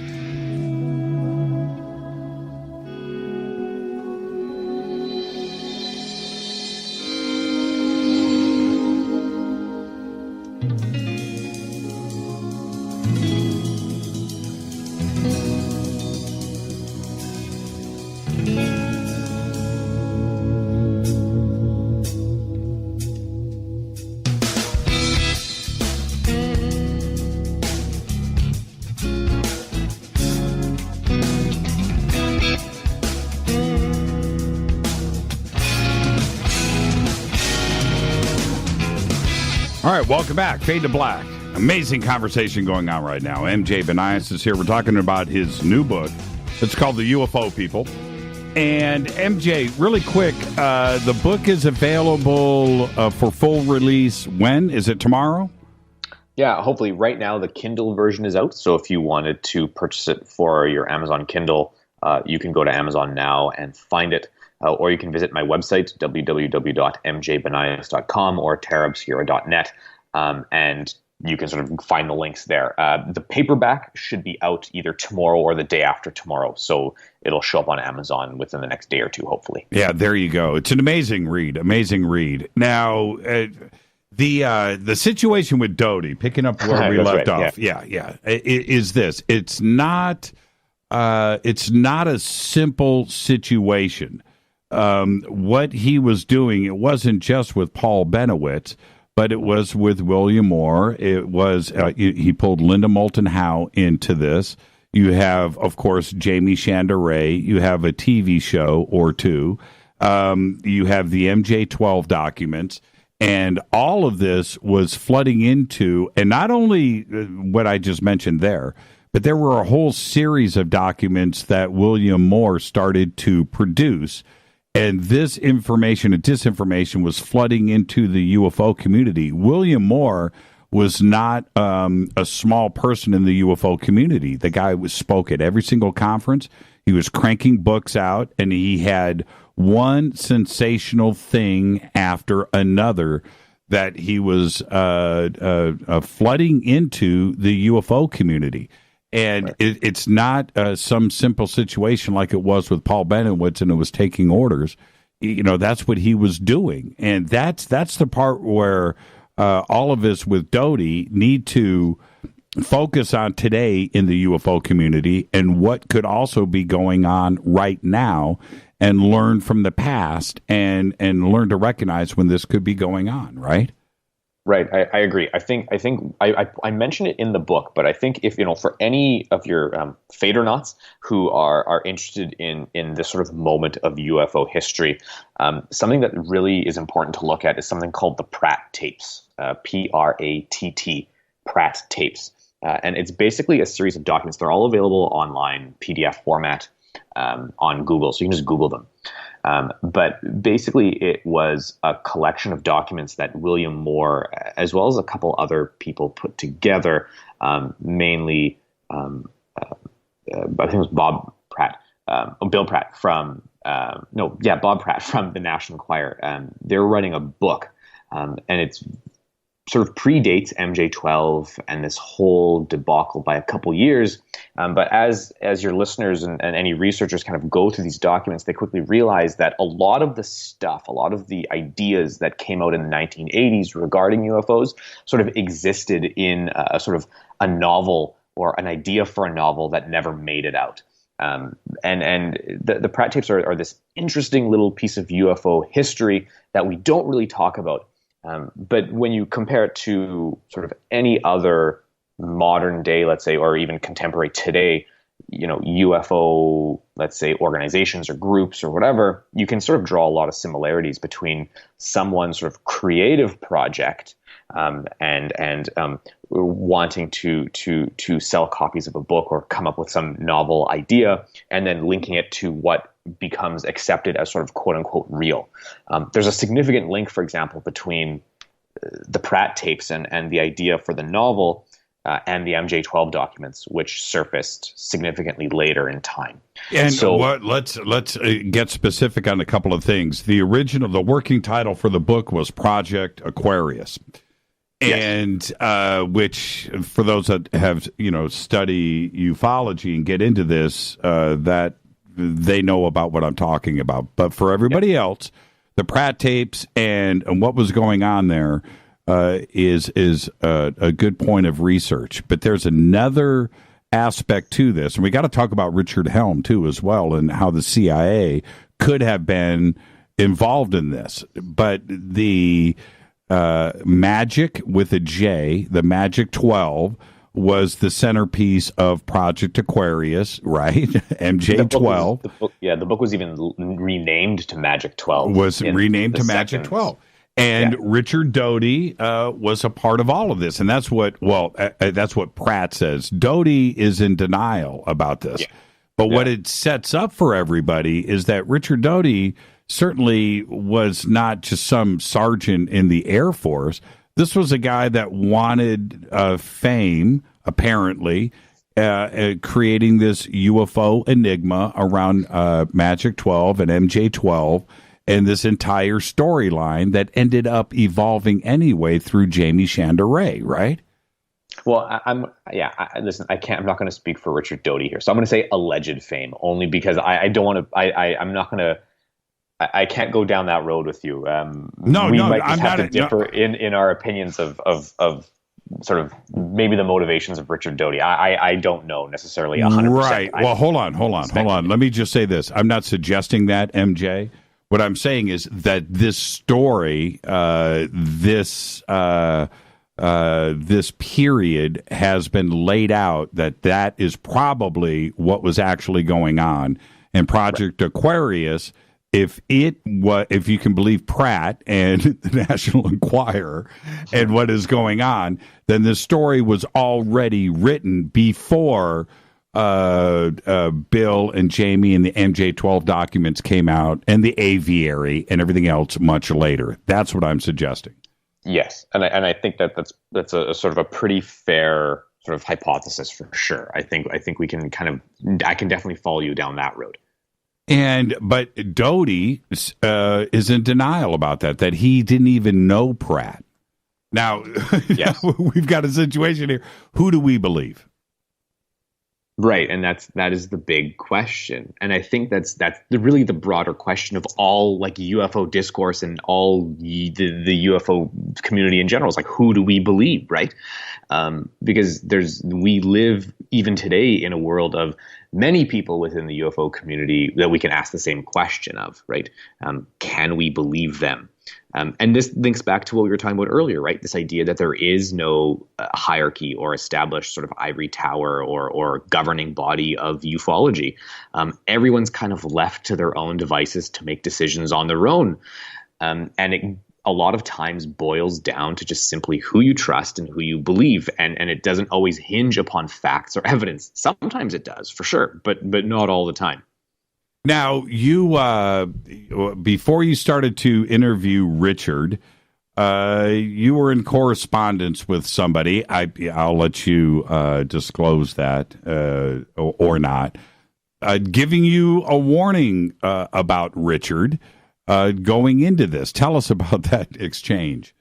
Sure. So let's just say I called up a friend within the UFO community. I called up. I sent him a message, and sort of as I was putting this book together, I wanted to include some interviews with some of ufology's villains and heroes, let's say.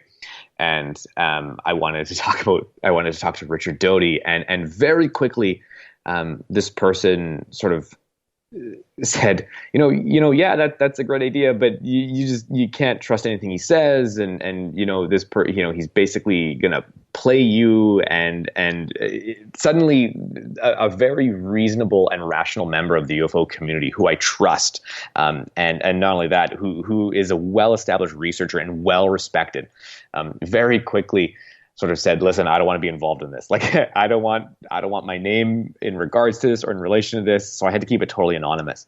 But this individual and I had multiple, like dozens of conversations back and forth concerning Doty, and whether he should be part of the book and how to frame it. So you got a little taste of the it was a Facebook Messenger sort of back and forth that we had. The part of this when it comes to Doty and the possibility of him how do I say this, snowing you, right? Mm-hmm. And we know that we've had these same comments about him over the years.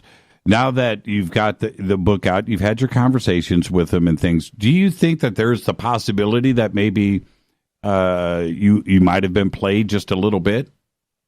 Oh, and I admit to that in my book. I refer to it as I feel like, what was it? Like I'm the hen, and he's the fox, right? And he's starting to sniff around the hen house, right? Like I just, of course, I have this sort of anxiety that a lot of the things we talked about were untrue or partially true or a mixture, right, of truth and fiction.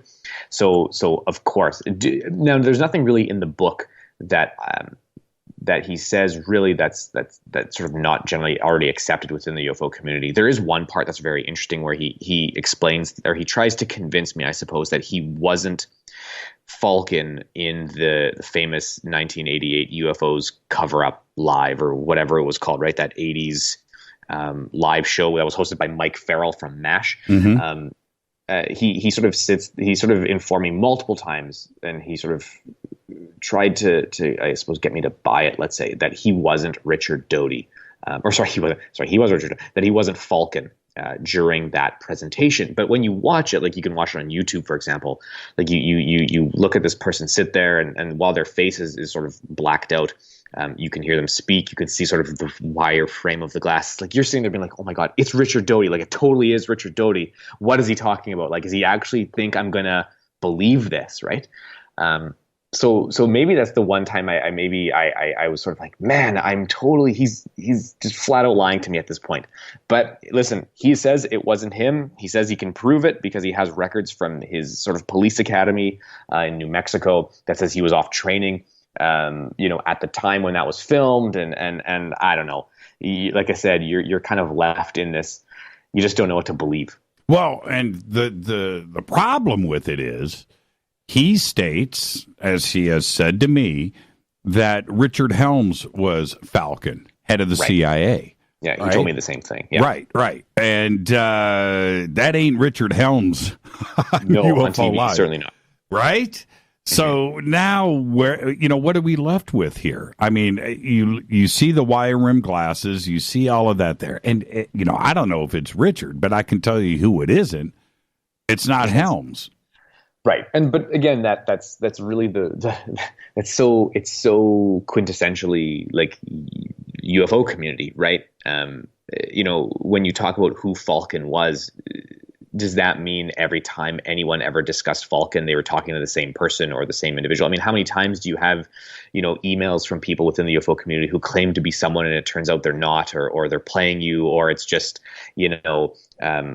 someone messing around and like, even in the 1960s when John Keel was dealing with this, he would often get crank calls from UFO enthusiasts and fanatics pretending to be, aliens from Venus. So this is a common sort of recurring historical motif that runs through UFO history here. Well, and this is the point that you not only make in the book, but I certainly speak about this often, which is this is exactly why when Bill Moore in 1989 ran out the back door for his life, right, and split, that he left a room full of the top people in ufology that he was in contact with that all were also codependent on his information. There's no question about any of that. He had built relationships, and suddenly he cut everybody off at the knees. And he stated why, right? Disinformation, CIA, the Air Force, and Doty, and he named everything and laid it out for everybody and then split, which is exactly why we don't trust the Pentagon. This is why we don't trust the military-industrial complex today. And it'll be a long time before that pain is ever healed. And I'm going to read a quote from you from the book, okay? All right. You state here, the UFO subculture has a certain feeling towards the government, the military-industrial complex, and the establishments of authority, such as the corporate and scientific communities, that the feeling is that they are not worthy of trust. Conspiracy theories, alleged whistleblowers, and leaked top-secret documents all lend to this ideological buildup of opposition to elite power structures. And the reason for that is Richard Doty. A large chunk of it right there, and you state it really well. Why should we trust things today when it comes out of Washington, D.C., or the Pentagon, or the CIA today, when we know and we've been warned about the past? Right, and this is a very common problem within, even like you say, today in UFO discourse. We require information from the government, such as leaked gun camera footage, which has sort of been made popular very recently, as sort of new UFO data that we can sink our teeth into. So we need them on one hand, yet in the same breath, we don't know if that information is valid or accurate. And this I have to be honest, like this kind of goes even before Richard Doty. Kehoe had the same problems. Keel and Gray Barker talk about the Men in Black, and this sort of long running, again, mistrust of the government. It's I think Keel even points out, the CIA hates the FBI hates the CIA, and the phone company hates everybody, right? He famously says in the Mothman Prophecies. So you have this long kind of drawn out anti-government vibe within the UFO community, yet at the same time, the UFO community needs them. And you see this discrepancy so clearly today within the UFO community. This whole ATIP, OSAP, To the Stars Academy thing is this perfect storm, right, of this legacy of mistrust towards the government. On one hand, we feel like sections or individuals within the government, certain compartments are here to help us, and certain compartments in the government are here to hinder us. And they're constantly fighting with each other. And some people like Lou Elizondo are out to bring the truth out because they're one of the good guys from the government. And then there's other people within the government who are trying to squash him. Like it keeps going. And I don't think it's because of Richard Doty. I think it's because that's just how it's sort of always been. This is how the UFO community has sort of formed ever since its beginnings in the 1940s and 50s. And what I mean by that is like sort of what we mean the UFO community today to be. That's kind of been how it's sort of always been, I think, since the beginning of modern UFO history. Should we? How long how long, what's the standard, since we don't have that ivory tower, how much time needs to pass before the trust is established? You know what I mean? Sure. Shouldn't you have some type of track record? Or right now is the UFO community going all in with something like TTSA or any whistleblower? Right. So I have a chapter in my book dedicated to sort of the invisible college, right? And I have interviews from like Dr. Kit Green, Hal Puthoff, Dr. Gary Nolan from Stanford University, who are sort of these sort of UFO insiders, right? These people who study the phenomenon, and they have worked with the government, and they're former CIA or they're former intelligence operatives, and they have clearances and whatever. So I have a lot of their research, their current research in my book, and what they're sort of currently looking at and how they're studying the UFO phenomenon. And it's sort of fairly detailed. And again, it boils down to trust. Like, when I sat down multiple times with Kit Green to talk about his study of people who've been injured by anomalous aerial phenomena, do I trust Kit Green? Right? Like, when I look at him in the eyes and he's telling me what he's doing, do I take him at his word, or do I think he's playing me a little bit because he was a former CIA operative? The guy could play me like a fiddle if he wanted to. That's right. So I have to make that decision, and I sort of present it, and I even just talk about this in the book. Like, I am a fool who knows nothing, and I'm dealing with people who are much smarter than me. But I trust Kit Green that he's not lying to me, that his research is legitimate. When Gary Nolan tells me about sort of the genetic research he's doing alongside Kit Green and his research into the caudate putamen, which sort of is now public, again, do I trust Gary Nolan? And I do. I have no reason not to. But then again, you start looking into the past of people like Kit Green or Hal Puthoff or whatever, Chris Mellon, Jim Semivan. These are individuals who are definitely players within the government, or were players within the government at some point. So we need to, again, it boils down to this notion of trust. Do I trust sort of Richard Doty 100%? No, I don't. I trust him in certain ways. I trust him when he talks about his family, I trust him, but I don't trust him when he talks about UFOs. Do I trust Kit Green when he talks about UFOs, or when he talks about, anomalous phenomena, or Gary Nolan or Hal Puthoff? I think I do trust them. My gut, and that's really all I have to go by in this world, tells me that I can. And I have to be honest, my gut could be very wrong.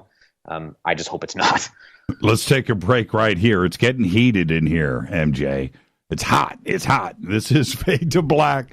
When we come back, we're going to pick up where we're leaving off. We are going to talk about, and this is a very serious subject, the invisible college. This is Fade to Black. The book is called The UFO People. MJ Banias, Fade to Black. We'll be right back. Stay with us.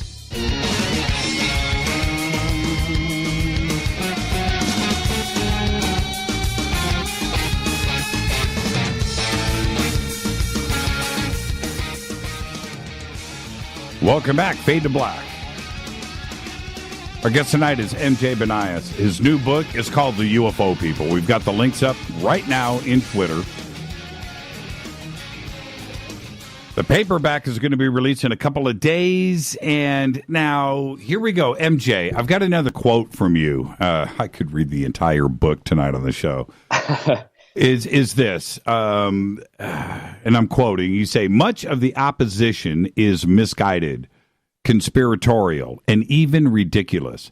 The exopolitics movement, disclosure, the alien Nazi secret machines with a K, being worked on by Lockheed Martin Skunk Works, channeling alien communication, and ancient alien visitation are just a few examples that fall into the trap of ideological nonsense and charlatanry.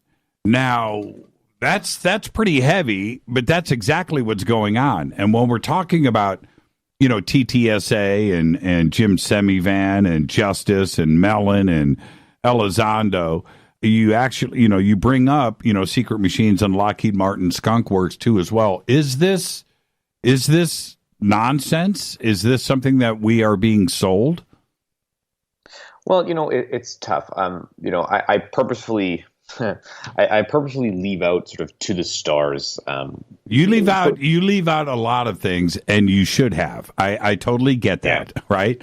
But nonetheless, partially because I'm not sure if TTSA is going to be around like long enough. Like you don't necessarily want like when you write a book, right? You want to always sort of look what's still going to be around in 5 years or in 10 years, because you still want your book to be relevant, right? Like you don't want to suddenly throw in your lot with like something like, let's say, To the Stars, which could fail in a year or two. Mm-hmm. I kind of hope it doesn't, but it could. So you don't want to throw that in your book, because then all of a sudden, people are like, wait, what is that? I don't know. That was like 9 years ago. Wow. So yeah, I was cautious in how I kind of wrote that. But I can't speak necessarily if To the Stars or To the Stars Academy is sort of fake or charlatanism. I don't know. I don't really have enough data yet to get into that. But there is a lot of other examples, I think, of individuals or groups that sort of play into this, right? They make a lot of bold claims, and they say that it's true, but provide no real evidence to back up their claims, right? You just have to, again, take them at their word. And really the litmus test for me is if somebody tells you they know exactly what causes the UFO phenomenon, or they know exactly what is the source of the abduction phenomenon or the contactee phenomenon or whatever, if they say this is what it is 100%, you should not trust them. Because no one knows what is actually behind UFOs, not a single person. So that's sort of my litmus test. If you ever watch my YouTube videos, I end every single YouTube video with the same sort of tagline, and that's always keep searching for answers and never trust those who say they have them. And I think that's essential within the UFO community. I think we need to remain critical, and I think we need to be critical. If anyone tells you they know something 100% in this field, they're feeding you something, and they're either delusional or they're trying to sell you something.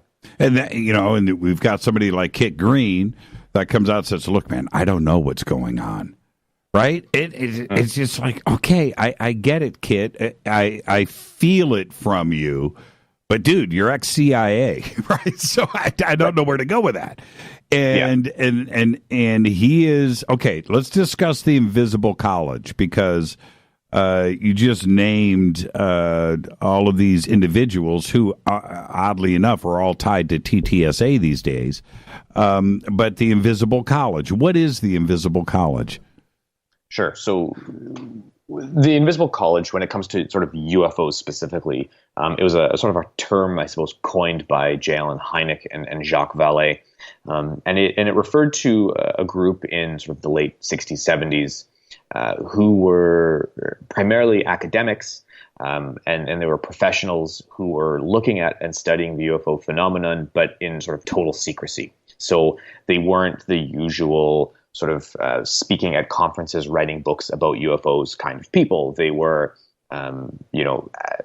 professionals and academics or people within the government who had an interest in UFOs, but chose not to disclose that they were actively looking at it and pursuing the UFO enigma. So sort of move forward to 2019 today.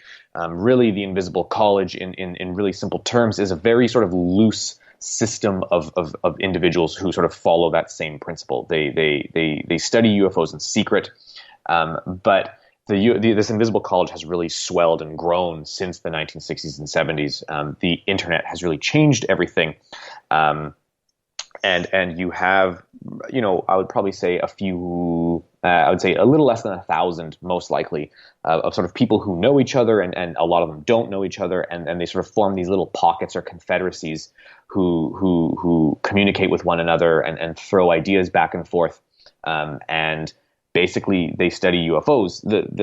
The thing, though, that is surprising about them is they're often people who you'd never sort of suspect. They're sort of leaders in our technology markets. They're leaders in our, how we look at biotech. They're leaders in government. They're leaders in academic settings. So they're chairs of university departments, whatever. and they're really interested in UFOs, but they can't talk about it because their professional careers would be at risk. And why do you think that is? That on one hand, it appears that these ex-CIA or current CIA insiders and Defense Department military industrial complex individuals appear to be coming forward and speaking about this, and nobody is telling them to stop. Right? Is it one of two situations? One, that they truly believe in the subject and they are coming forward despite what repercussions would be there? Or is it B, that they're coming forward because they're being told to, and it is some serious amounts of disinformation? I mean, or is it somewhere in the middle?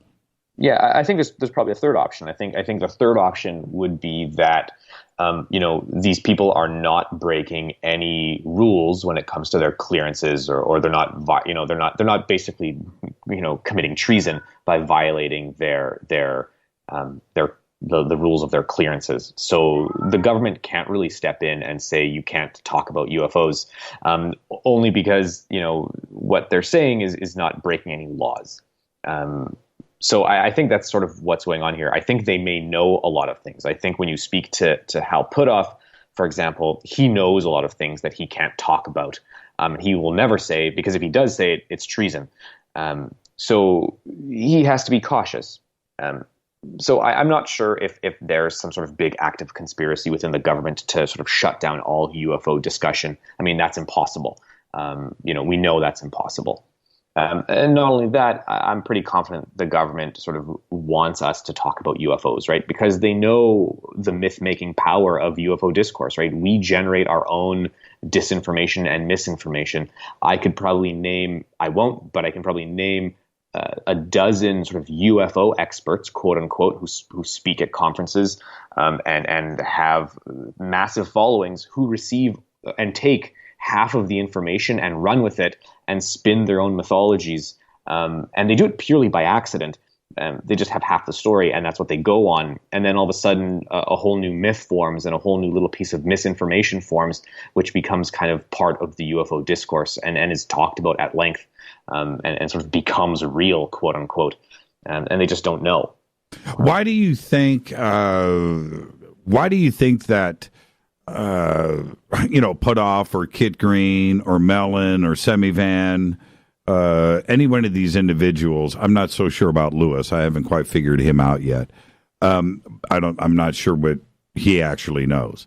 But anybody else that clearly should know the facts will not say anything, because if they did, if I was in possession of it, I don't care about my career or anything else, or my pension or jail time. I come forward with this because it would be the most pivotal moment in human history. Seriously pivotal. Going back through, I don't know of a more bigger, explosive revelation for humankind than that. Why not come forward with it? Why not be the most important person in human history instead of doing this dance? Right. Well, do you have kids? Of course I do. Right. So I suppose, let's say you knew something you couldn't say, right? Would you jeopardize, not necessarily their lives, because I don't think that would happen, but I think, would you jeopardize your entire life here, and your family's life, in just where they go to school, or where they went to school, or where they work, or I think my relationships? You know what? I'm going to answer you directly. I think they would be proud. Really? But no. Oh no. Sorry. Sorry. I don't necessarily mean about them being proud, but I mean, like, would you be all right to do that as a parent? So I would be. It's not to the same. It's not to the same extent. But let's look at like the Edward Snowden situation, right? Edward Snowden came forward with verified information that the United States government spied on its own population illegally. And what happened as a result, right? He now currently lives in Russia in an embassy, or he has an apartment now, I guess, but he lives in Russia. He can't return to the United States because he would be charged with treason and espionage. And now he was sort of single, relatively. He had a girlfriend, but he had no kids or whatever. But he can never return back home, and he's sort of stuck there forever. And really, has anything changed? Like, really, did the United States government change its policies on how it spies on its own population? Did we suddenly revolt against the government and say, I can't believe this is happening, this is a grave injustice, everything needs to change? No, nothing really changed, right? We're still being spied on. We know that. This conversation is being logged by some algorithm in some server somewhere, I'm sure by the NSA or the CIA, not because they're spying on you and me personally, but just because they log everything and tap everything and collect all data. Really, has anything changed as a result of Snowden's actions? I think we're more aware of it, but we've sort of just moved on. And if somebody came forward and said, listen, here's my evidence, here's the best evidence there is for aliens or UFOs or interdimensional beings or whatever, it'd be interesting to think what would happen to that person, and would it be worth it in the end? I don't know. And what Snowden, I think you bring up a good point. And what Snowden did was, and what he revealed was certainly groundbreaking and earth-shattering. There's no doubt about that. But he's still alive, and he's living in Russia, and he's doing okay. It wasn't like he was taken out. But the UFO enigma, the UFO question, are we alone in the universe? What does the government know? Are we in contact? Is a Richter scale leagues above NSA spying, right? Sure. We're talking about something very, and if I was in possession of that information, I would definitely, I would be the martyr. I really would. Do you personally believe that the United States government knows what the source of the UFO phenomenon is? I do. Oh, you do? Okay. Yeah, I do. I absolutely do. Like, they know 100%. Well, look, if they are in, and which I believe, if they are in possession with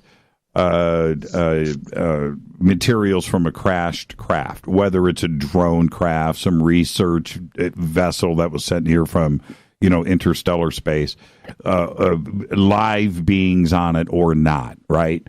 That is the answer to the question right there. Are we alone in the universe? And they have that answer. A communication with fast radio burst or anything like that, I think that they would have that information too. And right. Absolutely, they know what's going on. And they're not the only ones. Okay, they share this information with Russia and China. They have to. We're not a monopoly on this kind of information. But if I was in the know, this is the other example of this. Okay, we just stated that side of it, but let's go to the other side. The other side is we don't know, right? We don't know. Well, then come forward with that, right? I mean, one way or the other, instead of doing the dance. And the dance is what I don't like. I just don't. I don't appreciate that. It come out one way. Look, that you're studying it, you're looking into it, you haven't quite figured it out. Let's have that. Let's have that conversation from a 4-star general from the Pentagon. Just come out and tell us the truth, right? But they won't. That's my point. If Semivan or Mellon or Justice, knows that side of the coin, tell us. Don't do the dance. And that's my point. And it one way or the other. What is it that you know? Just come forward. We can handle the truth. When the New York Times came out with that article, MJ, back in December of 2017, did people jump off of buildings? Right? Did religions collapse? No. It was like everybody's like, well, okay, there you go. We always knew that was going on. And that's the way that the world reacted.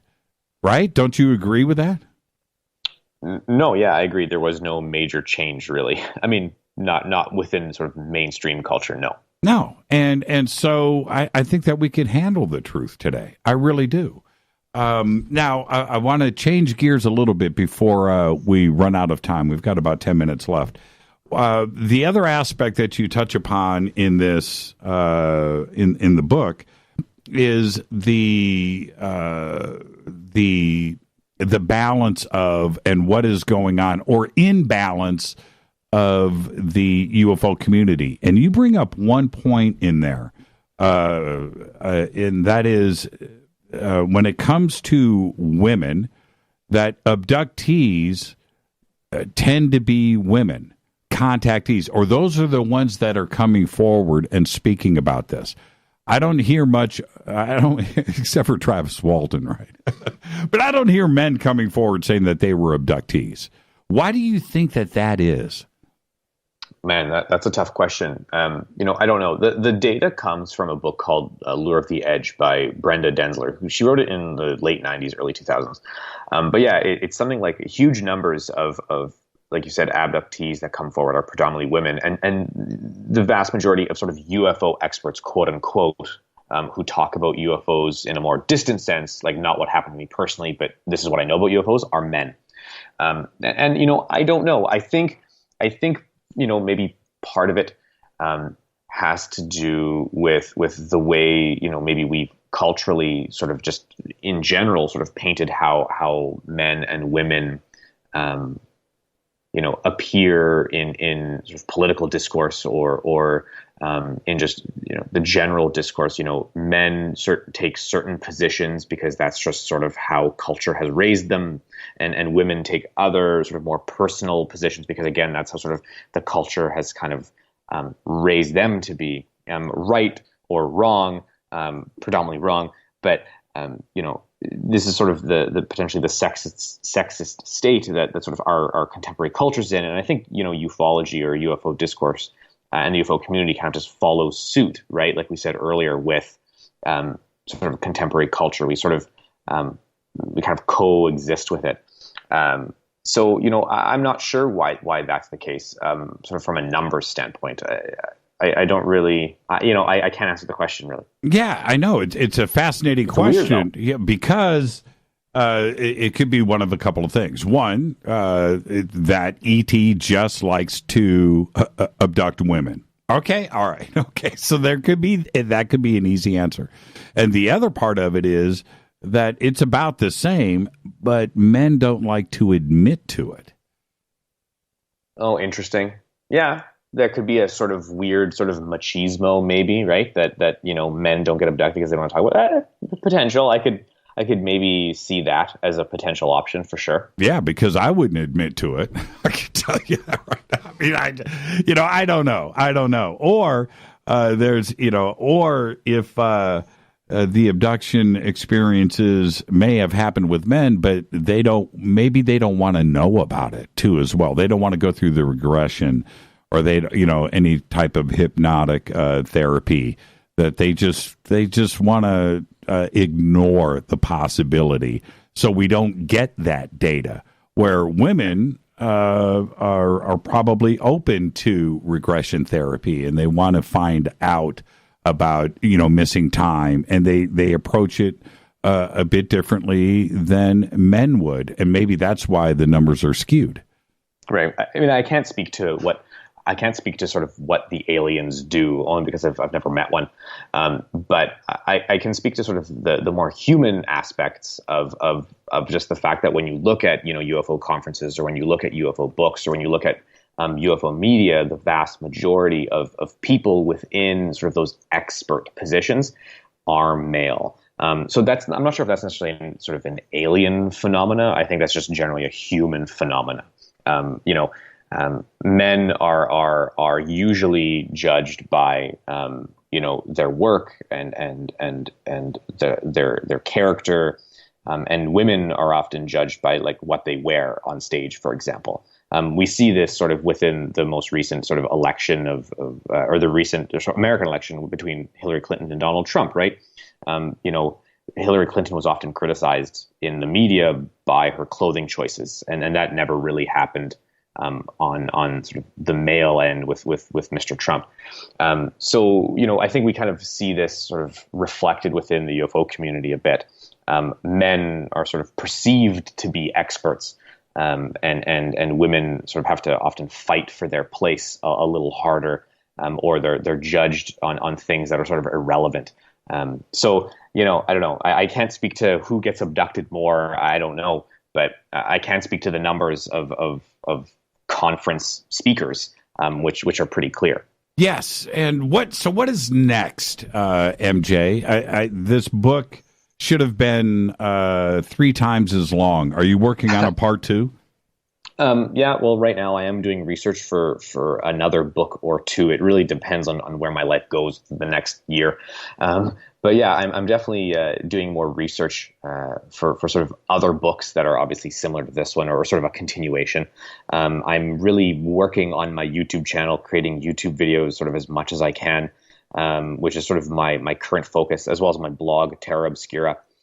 So yeah, right now I'm just kind of riding through ufology, and I've been recently reading a lot of sort of 1960s UFO researchers like Gray Barker and John Keel, to sort of get my brain into that mode a little bit. I might sort of do something in relation to them.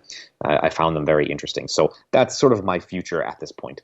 Thank you so much. The book is a fascinating read, MJ, and I look forward to having you back on the show. And there you go. What a great conversation tonight, and thank you so much. It's been an honor. Thank you for having me. It is terraobscura.net. The links are over at jimmychurchradio.com, and you can get the new book, The UFO People, right there. Thank you, MJ. Enjoy the rest of your evening. Thank you. Have a great night. MJ Banias. What a great conversation. All right, I'm going to take a quick break right here. This is Fade to Black. I'll come back to your phone calls, 747-228-2051. I'll be right back.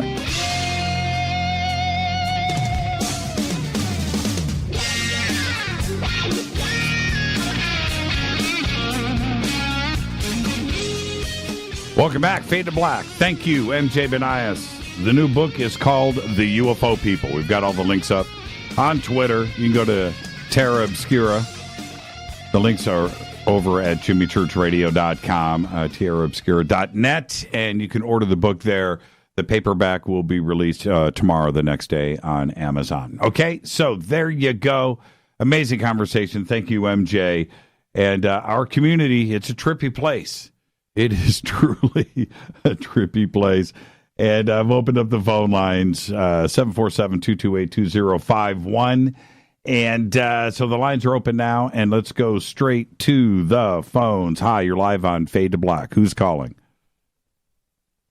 Hi, Jimmy. This is Dennis from Tennessee. Hey, Dennis from Tennessee. How are you, man? I'm great. I tried to call you last night. Anyway, I kind of had an answer to a question you had earlier. What's that? Let me see. Your question was, why don't we have any UFO standards to go by, in the UFO community? And basically, it's Dr. Greer. If you go by his standards, all of his stuff is he has to have the documentation. And I love the guy, but he has no give. He has no leeway. And then if you go by David Wilcock, he had years and years of experience and people, and you either believe him or you don't. But I mean, come on, the guy researches, out the yin-yang. And Emery Smith, he's got documentation for his military service, his medical, his company, them suing him and taking it and all the rest of that. But he has no proof. And then you even have like Corey Good, his 20 and back. It's like, okay, I can't prove to you that I served for 20 years and then they regressed me, brought my body back, put me back in at 17 again, and then I've lived my life. Right. So if you go through just those three, then you either believe them or you don't, and you can't make a standard. There is no ivory tower that we can put up, because if you did, then you would be saying, okay, well, I believe Dr. Greer, he has the right answers, but because he has documentation. Then, Wilcox, he has some documentation, but he has insiders. Smith, he has documentation, but he has no proof. He can't bring you a slide and say, here, this is an alien. Mm-hmm. So you can't have, like you said, you can't have an ivory tower. It's impossible. Right. Otherwise, you're putting limitations. Yeah, and you're right about that. And see, this is the thing, Dennis, that is one of the points that I try to drive home as often as I can on this show, which is if you listen to Fade to Black night after night, and we've done, over 1,000 broadcasts, and then you combine what I've done over at Coast to Coast and all the television stuff. When you look at all of that, so much of it can be contradictory day in and day out, right? Yeah. And it is a difficult thing to do. But what we have to do, and that is the standard that we have in the UFO community, is we have to listen to everything. You don't have to believe everything, but you have to listen to everything. And that's really the bottom line. You have to just collect it all. What you resonate with and don't resonate with, well, that's your gold standard, and that's what's most important here. Where we get into a danger zone, Dennis, is when we stop listening or we say, "Hey, I'm right and you're wrong." When that happens, nobody can tell me or somebody else that their experiences weren't real. You can't do that. You can't, and that's the danger zone that we get into. But you're absolutely right. We just have to listen to everybody. And I do have one question for you. I tried to call you during your Emerald tablet. Okay, that was a live broadcast, right? They all are, like this one. Yes. Oh, okay. I so wanted to get through to you. I seen you broadcast one part of that. That was the third time I saw it. Word for word, expression on your face, turning in your chair, going up to the mic. That was the third time I watched you do that. That's trippy. I know. Wow. How cool is that? So deja vu, huh? Yeah, your Stephen Hawking's question. Yes. And the time party. That was the third time you had that on there. Wow. Deja vu, man. I had to tell you that. Yeah. Thank you so much, Dennis. Enjoy the rest of your night. You too. Thank you very much. Yeah, thank you. Deja vu happening live on the air. You gotta love that. That's that's pretty strange. Let's go back to the votes.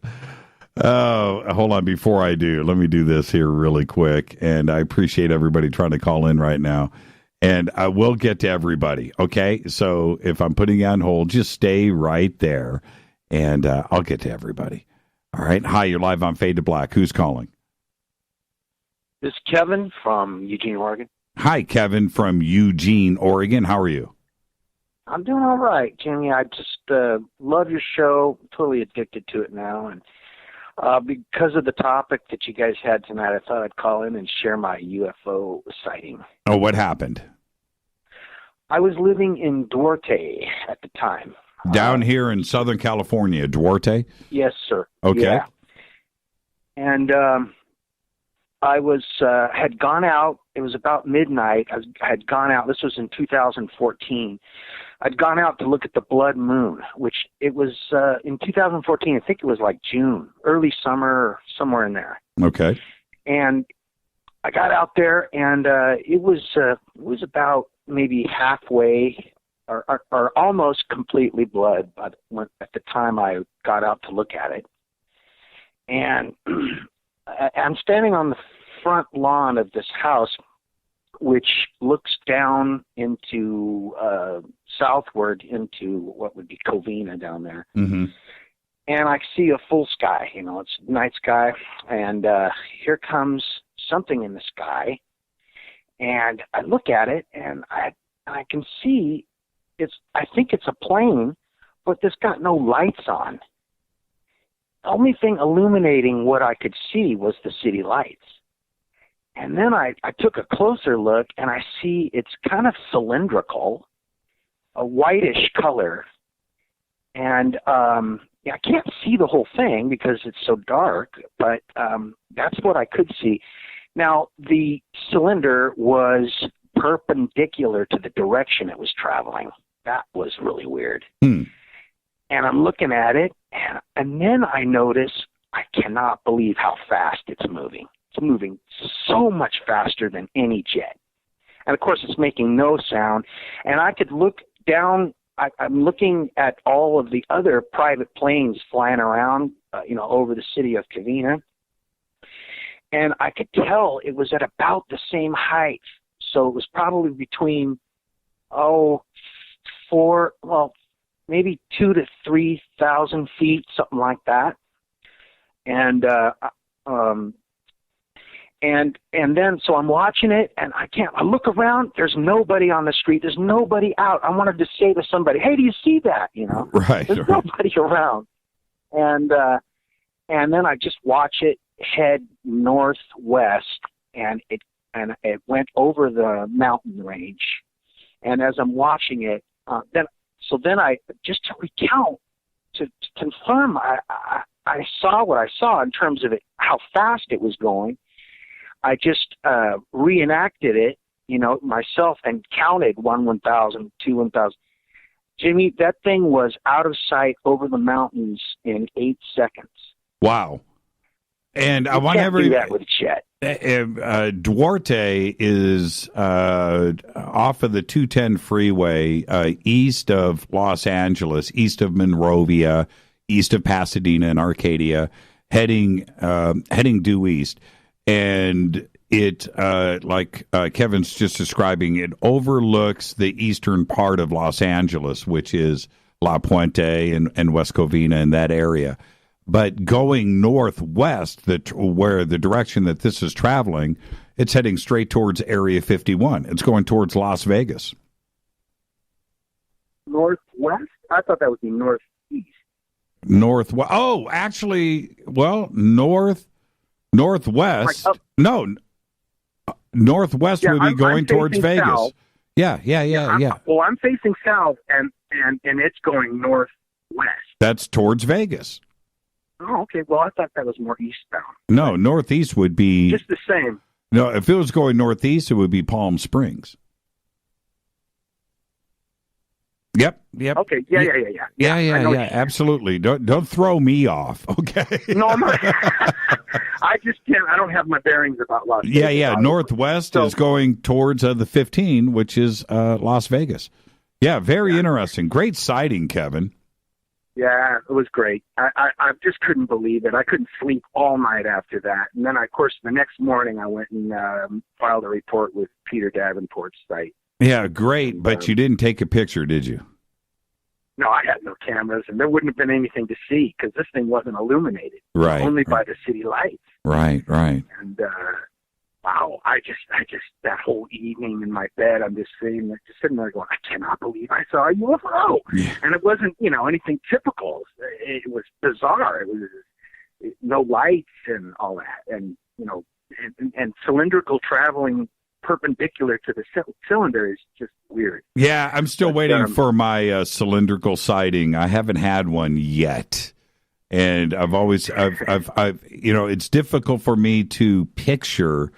I've heard so many reports, we all have, and photographs over the years, but I haven't had mine yet, and I look forward to the day that I do. So I'm a little jealous, Kevin. Enjoy the rest of your night, and thank you for the phone call. You bet. Thanks, Jimmy. Thank you, Kevin. That's a great sighting. So that's over Duarte, Blood Moon back in 2014. And I'm just curious if anybody else was in Los Angeles during the Blood Moon back in 2014. If you saw anything back then, I would love to hear from you. All right, let's go back to the phones. Hi, you're live on Fade to Black. Who's calling? Hello. Yes. I am Yasha Ackerman from Charlottesville, Virginia. And what's your name again? Yasha. Hey, Yasha, how are you? I'm good. How about you? It's a great night, my man. What's on your mind? So I just think that it's important to warn everybody. This is my first time I'm going on the air, and I think it is a good time to warn people that the great Ayatollah is coming. He will fall from the sky. The great Ayatollah fall from the sky. He will land on Earth, and he will ask all of us if they are able to define a woman without falling into essentialist bullshit. I have no idea what you're talking about. Who's the Ayatollah? The Ayatollah Yasha. I say my name is Yasha, and it is Yasha, but Ayatollah Yasha he is another Yasha. But who is the Ayatollah? The Ayatollah is heavenly being from the sky. He come from the sky, and he will come down onto Earth, and he will. Where's he gonna, Yasha? Where's he gonna come from? What do you mean the sky? Is he coming from another planet, from space? He will. I'm not sure which planet, but it is definitely of the sky, and he will come in large vessel of steel and other alloy metal, and he is prophet, and he will come to Earth. When is this gonna, Yasha? When is this gonna happen? This is going to happen on Juche 107, or rather, a better way to put that would be the election of Andrew Yang in 2020. Andrew who? Yang. Andrew Yang is, yes, and that's here in the United States. Yes, this is future president. Spoiler alert! Future president of, and he will. Is it the future president of the United States? Yes, Andrew Yang, future president of the United States. Well, this is exciting. So you're making a prediction here, or do you know the future, and you know that this is going to happen? I prefer the term prophecy, but the prediction works also. So where's the prophecy from? The prophecy is from the sacred text of Gilles Daudet. Interesting. So this is, hold on, Yasha, this is pretty interesting. So I'm going to note this. This is Election Day 2020. This is going to happen? Yes, if the text of Gilles Daudet are correct, which so far they have proved correct, as they are based on materialist conception of history. This is great. Well, we'll see if it happens, Yasha. You want to be right with this kind of stuff. You know that, right? Yes. Okay. Well, you have a great night. I've written it all down. I'm looking at you. I'm looking at your picture here. It's pretty interesting. So we'll see. All right. Have a great night. I love you. I love you too. Infidel. Thank Await Ayatollah. You got it. Thank you. I love you. Love you too. Oh, man, that was great. 747-228-2051. Eric, Awakening Man, where did you get this gift? This is this. Oh man, that was just too funny. Election Day 2020. The Ayatollah's going to come from this. Oh man! All right, getting back to it. I got to tell you, man. That's entertainment right there. I know, right? Eddie from Pennsylvania. That's exactly. All right. Anyway, back to getting back to. I'm looking through Twitter here. I'm trying to keep up with everybody. I know that. Okay. Hold on. Let me see. I got it right here. Wait, hang on. Hey, Eric, what's going on, man? Wow, I'm kind of shocked. I didn't think I was going to be able to slide in there tonight. Yeah, well, no, I was waiting for you, man. I've got. You've been baiting me for the last 4 minutes. I was holding off on taking another call. You know, there are people that have been on hold now for a while that are going, man, Eric got through. Okay, all right, they see what's going on. So, where did you get this gift from? Is that Andrew Yang? I just typed in troll. and scrolled down and found it. Is that him? I just, well, you know, I'm sure you knew the guy was playing you, but it was funny as hell. Oh, man. The Ayatollah is going to come in a ship made from many alloys. Yeah, I know, many alloys. I love it. The God. Andrew Yang is going to get elected. Okay. So, there you go. All right. So, well, what'd you think of that conversation tonight? Look, man, I want you to... I love it. I mean, you know what's funny is, I don't know, about 2 weeks ago, I started following him on Twitter. I didn't know who he was. I'm going, man, this dude is smart. I got to get him on our show. So I started contacting him, and he agreed. And then lo and behold, pow, he's on your show. So I'm glad you got him, man. That was a great interview. You were awesome tonight. What show do you have? You know our show, the show that Richard Doty's going to be on next Tuesday, the Quantum Hologram Matrix. You're going to have Richard. Okay, what's your show called? The Quantum Hologram Matrix. It's John Polk's show. I'm just the guy that runs around to the conferences and grabs these guys.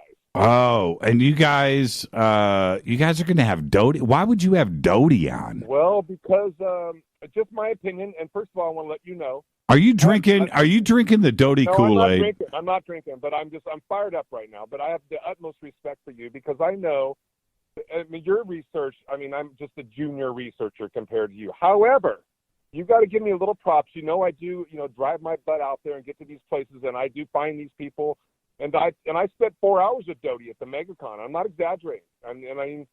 I think my judgment is pretty sound. I'm not saying it's perfect, but I just think the guy deserves another fair. Well, I know you don't believe this, but I think he deserves a fair hearing, and we're going to give it to him. I'm not saying I agree or disagree with him. I just think there's more to the story. He told me some things privately that he asked me not to repeat. And I love Linda. I'm not going to say anything negative about Linda, but there's a lot of information that we both don't know that he knows that I'm trying to get from him. That's really the bottom line. You drank the Kool-Aid. I would love, I would love if you would call in. Matter of fact, no. I would re-up my Fadernaut membership if you can call in and ask Doty a few questions on our show. I would be thrilled. Nope. Ain't gonna happen. It ain't gonna happen. It ain't. It just ain't. It just ain't. Look, if I was Richard Doty, and he's probably, well, okay, I'm not gonna say, but if I was Richard, listening right now, I just want you to know. Okay. If I was Richard Doty, I would just ride my horse off into the sunset. That's what I would do. I mean, why go to UFO conferences? Why hang out? Why do interview? Why? There's no reason. He's got 2 films he's working on. That's what I'm saying. Why do that? I understand. Why? I mean, why? If everything, let's just say this, if everything that we said that he has said is true, then why say anything else? There's no reason for it. Just ride off into the sunset and disappear. And but he doesn't even know who is this Pratt guy, because you brought up this name Pratt, and I'd never heard of Pratt, and I'm just curious, who is this Pratt guy? Can you, in a 20, 30 seconds, tell me who he is? They were going to write a book, and I think the book was this is part of this is UFO folklore, but there's a lot of documentation out there, the Pratt tapes and stuff, that they were going to write a book. The book was called Project Aquarius. They changed the name to Magic 12. I believe that's it, and it's Magic with a J, MAJIK 12. All based on MJ12 and the UFO phenomenon. And I believe now, so that's it. That's it in a nutshell, because I'm going to run out of time. And that all of this predated everything else that ended up happening anyway. And I'm talking about the MJ-12 documents and the aviary and Falcon and all of that stuff. So that the story was already written, and that now again, I'm not saying this is fact. This is part of what everybody else can go and research.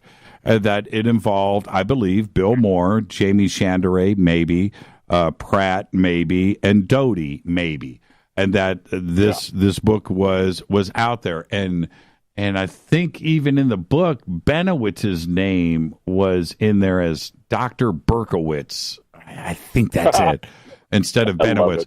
I believe that is the case. Okay, so look, that's it. And if that is indeed true, what does that say about everything else that ended up happening anyway? I don't know, but there's enough dark clouds over it that, Well, let me just say this real quickly, because I know you're not going to cut me off in a minute, but I'm going to ask him every freaking question that you just asked and 50 other ones, and I think I've got a good enough rapport with the guy. I like the guy. I know I'm not supposed to like him, but just like NJ said, he is a very likable guy, and he might be the smartest guy in the world, or maybe he's just a likable guy and he's misunderstood. I just think we give him a chance, and if he can't answer the questions accurately, and he can't give us a good responses, then we can have our opinions. But I just think we need to give him one more chance before he rides off into the sunset. That's all I'm saying. No, it's up to you. It's up to you. It's up to you. And then one last thing, then I'll get off your air here. I just have to plug the show Saturday night with Deet. We're going to do a show called Altered, and it's a call-in show only for all the hybrids, hybrids, experiencers, contactees, and starseeds. And you and Rita at home, eating your popcorn, drinking your vodka, you can tune in and listen. I think you're going to be entertained. I think Saturday night. Well, we might be able to listen. I don't know. Every Saturday night. So if it's not this week, every Saturday night. Oh, you're plugging a new show on this show every Saturday night, and I'm gonna mention Fade to Black during our show in a positive way. I just want to know if that's okay, because you are my inspiration. I'm not just saying that to try to smooth you over. I mean, because if it weren't for you, I would have never had the confidence to even talk to anybody on the radio, and I'm excited about doing this show. All right. Well, good luck to you, man. It sounds pretty cool.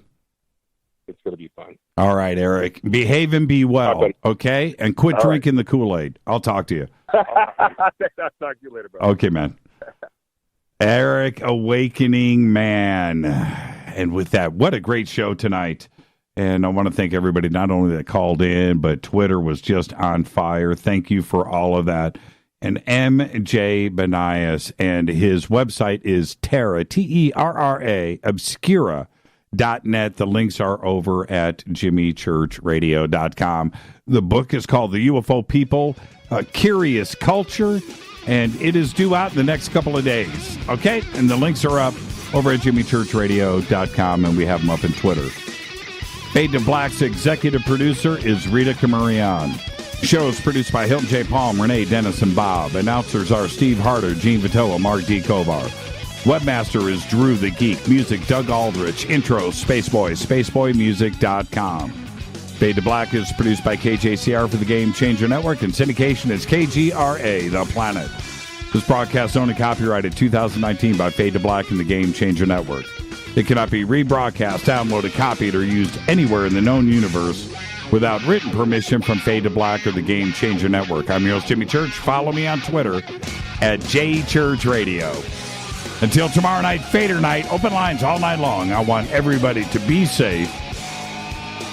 Go back, Lee Tappy.